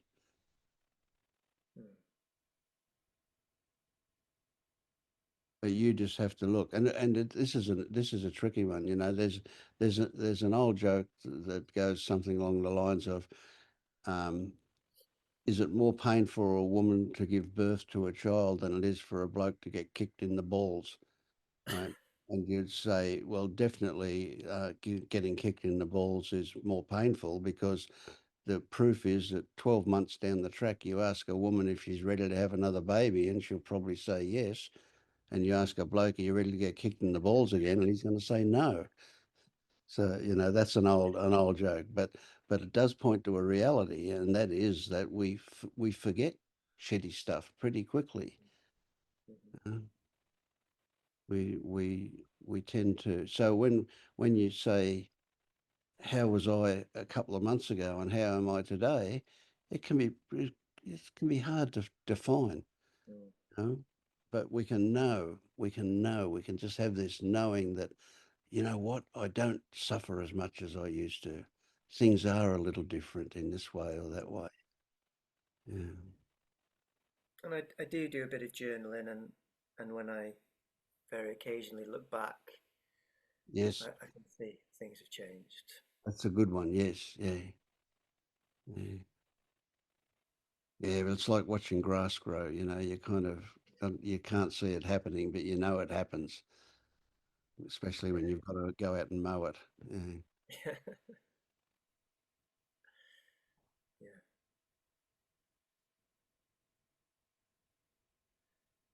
Hey. And we're talking about, you know, things like doing and not doing, you know, and you think, how can you possibly do not doing? You know, it's just an oxymoron that just doesn't exist, you know. So you go, well, I can experience something called effort and intention and so on for doing, but I can't experience anything for not doing, except I can bring a mental story to it afterwards and say, well, I didn't put any effort in back then. But in the present, I can't. And so what actually happens is that doing is so automatic that it seems to happen without any intention, without any effort. Although it is effort, but we don't have to put effort in to do the doing. It's just effort that's expended when doing happens. And then when we go, well, you know what? Is there effort used in walking across the floor? Well, at a certain level, there is. Obviously, we can measure kinetic energy and we can go, well, we used up so many joules to walk across the floor.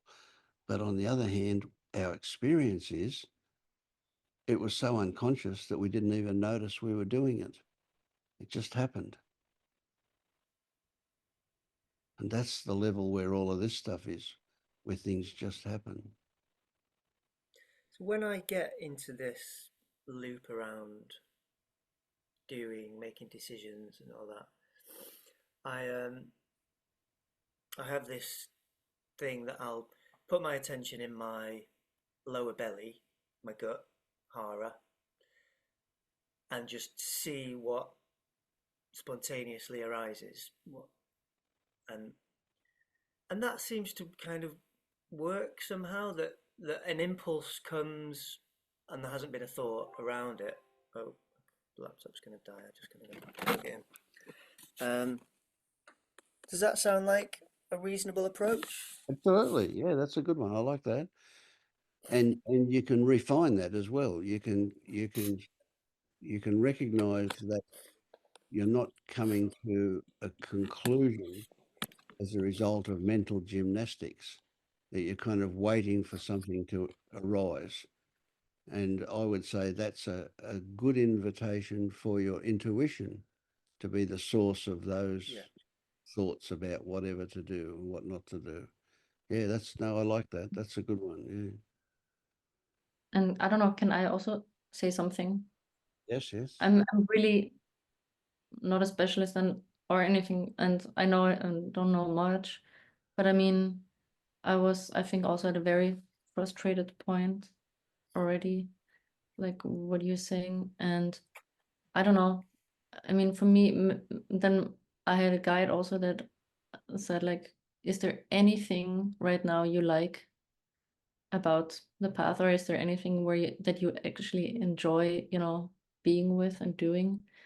So I think for me it was really cool to just be, in a sense, ripe that I was really sick and tired of all that shit, and just saying like at one day, you know what, today I'm just doing something that I like and be present with that. Not without, because I'm really telling myself I'm not inquiring, I'm not doing anything for awakening today.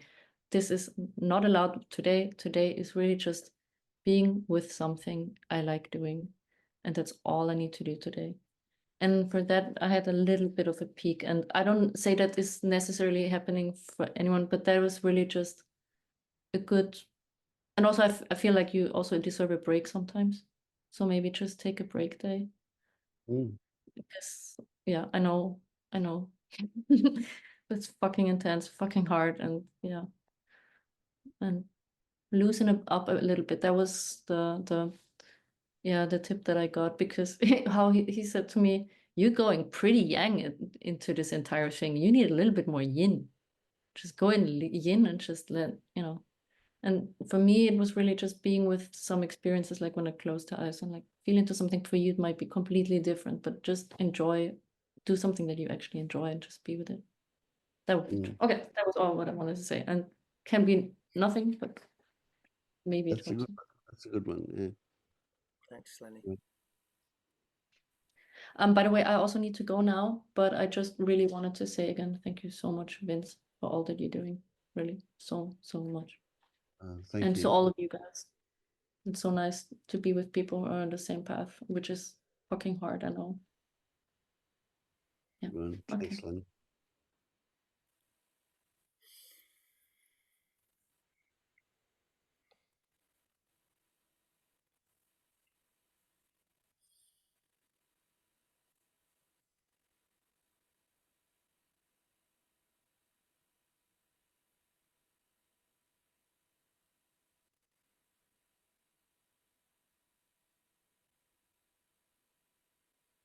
Yeah, nice idea. Taking a break. Taking a break from the path. Yeah. Well, it's also like when you wake up, it's all a break.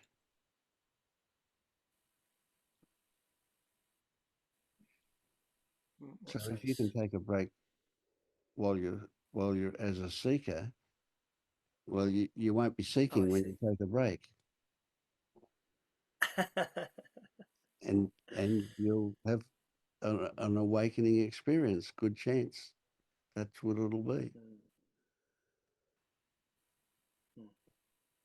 See, it's crazy. There's an oxymoron here that the more we try to wake up, the more we create a self. We create something to identify with in order to wake that person up.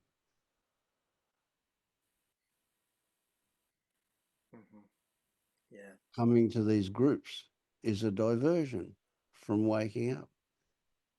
Hopefully it's a helpful one, but it's still a diversion. Yeah. Yeah. But I was thinking about that today, because I heard somebody say that it's a Buddhism guy, something like the 4 foundations of awakening or mindfulness or something. And one of them was direct experience out of the 4, and the other one was the Dharma, you know, basically all the knowledge, all the teachings. And it does make sense to me that it's hard to just do direct experience if you haven't got a kind of framework for why you're doing it, or what to do when challenges arise, you know, and all that stuff. And I guess that's what the meetings are about for me. Yeah, they're the Dharma for sure. Yeah.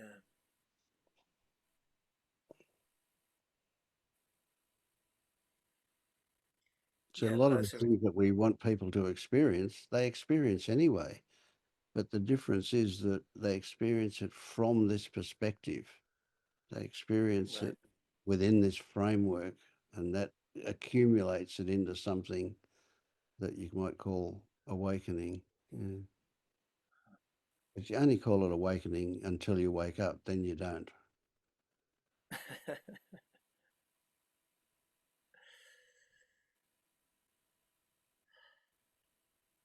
Yeah, and that's a good reminder that the kind of light touch of trying to awaken creates a self.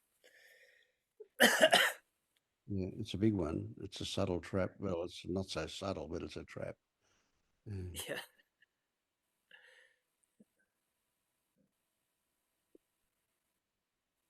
And yet, for those who don't try to wake up, they don't wake up.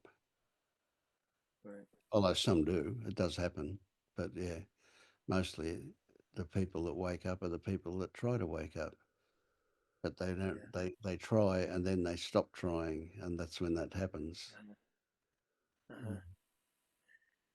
Yeah. But we also recognise that we talk about it like it's a line that gets crossed and so on, where in fact it's much more fuzzy than that, you know. So it starts before we realise and continues long after we've had that initial shift. There's no clear point of being there or not being there. But there is what the Buddhists talk about. I like the concept of, and that is stream entry. They call it stream entry. So when a person has broken the first fetter, that is seen through the illusion of self, they have, I don't know what they call it, achieved maybe stream entry, which means it's the beginning. Mm.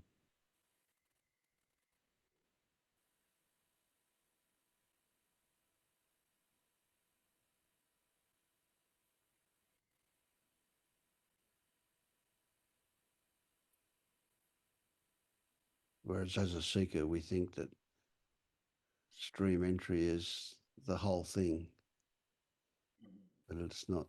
Yeah.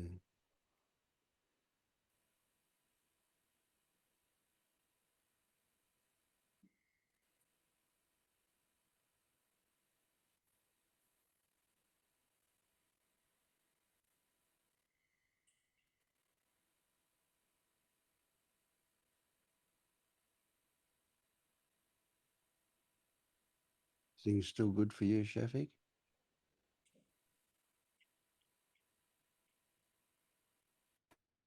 Yes, yes.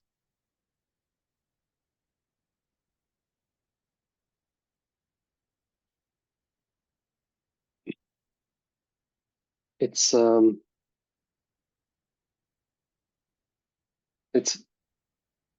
interesting when I think most people, when you go outside and even tell them that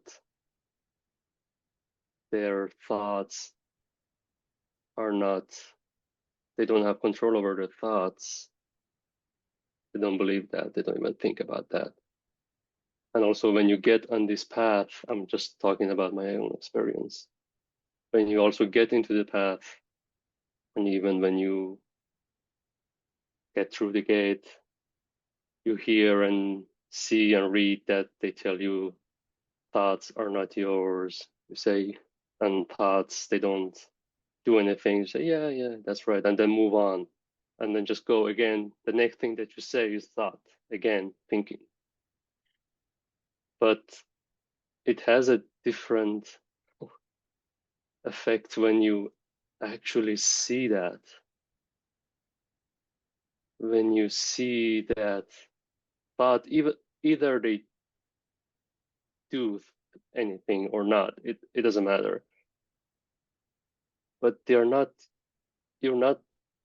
thinking. You're not the creator of thought. They are coming, they are thinking you in a way. They're just like they are full flesh thought. And I don't know where you go after that.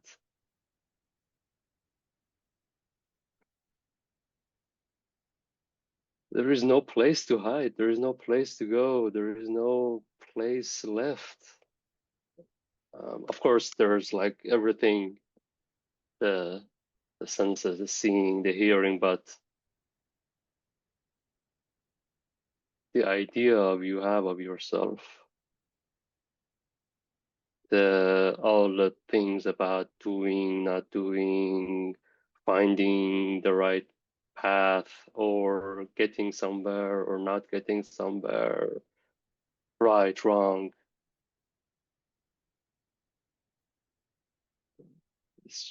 It's just all thoughts.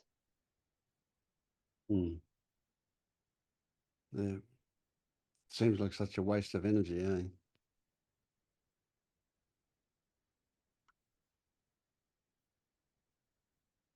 Yeah.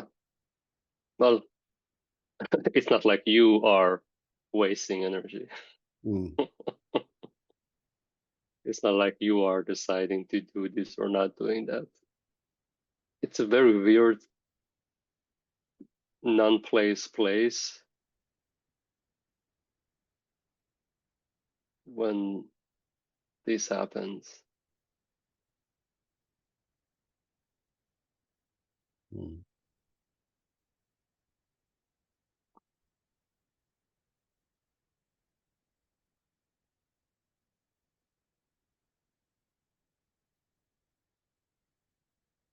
Yeah, it's just like it's a full stop. It's a full stop.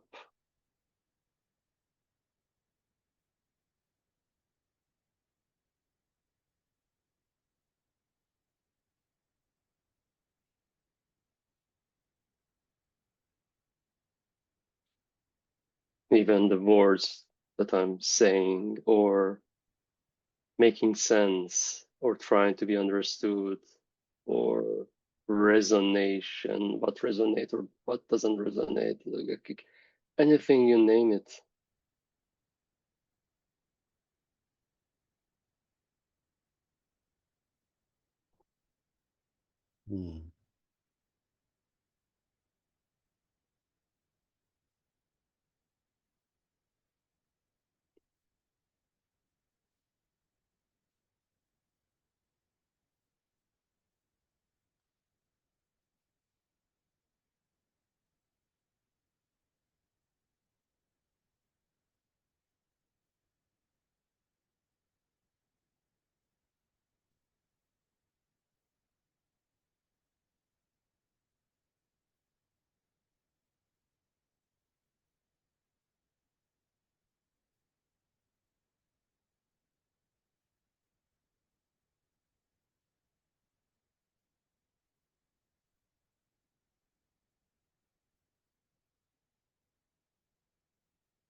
So have you got anything out of tonight's meeting, Bianca?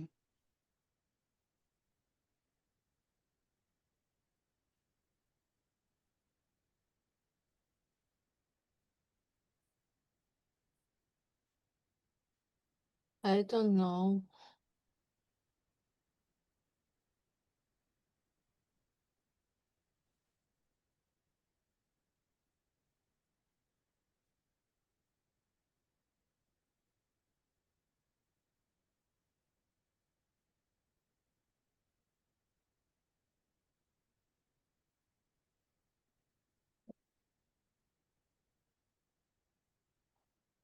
I also like this metaphor of entering the stream because it's like when the stream is carrying,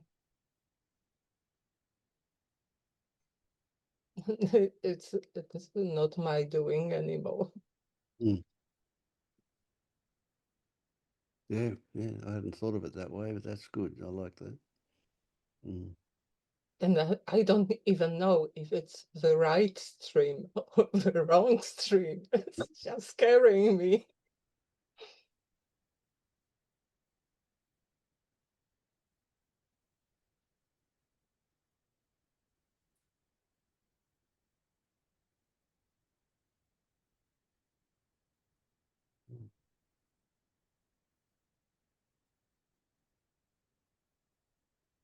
It is already doing that, no?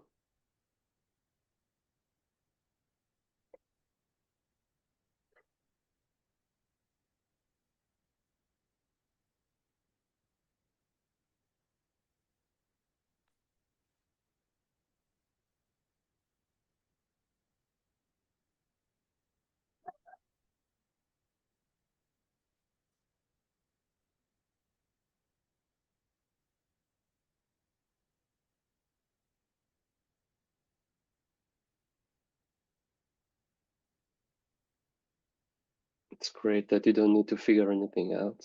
You don't need to make this right.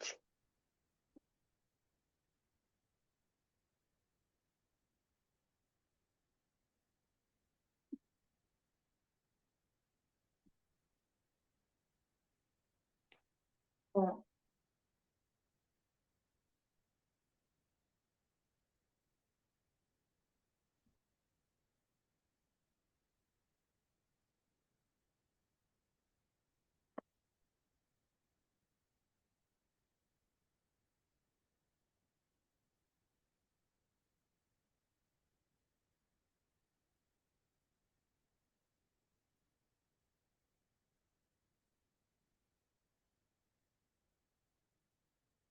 Well, I'm going to go to bed. It's approaching midnight here. Thank you all, everybody.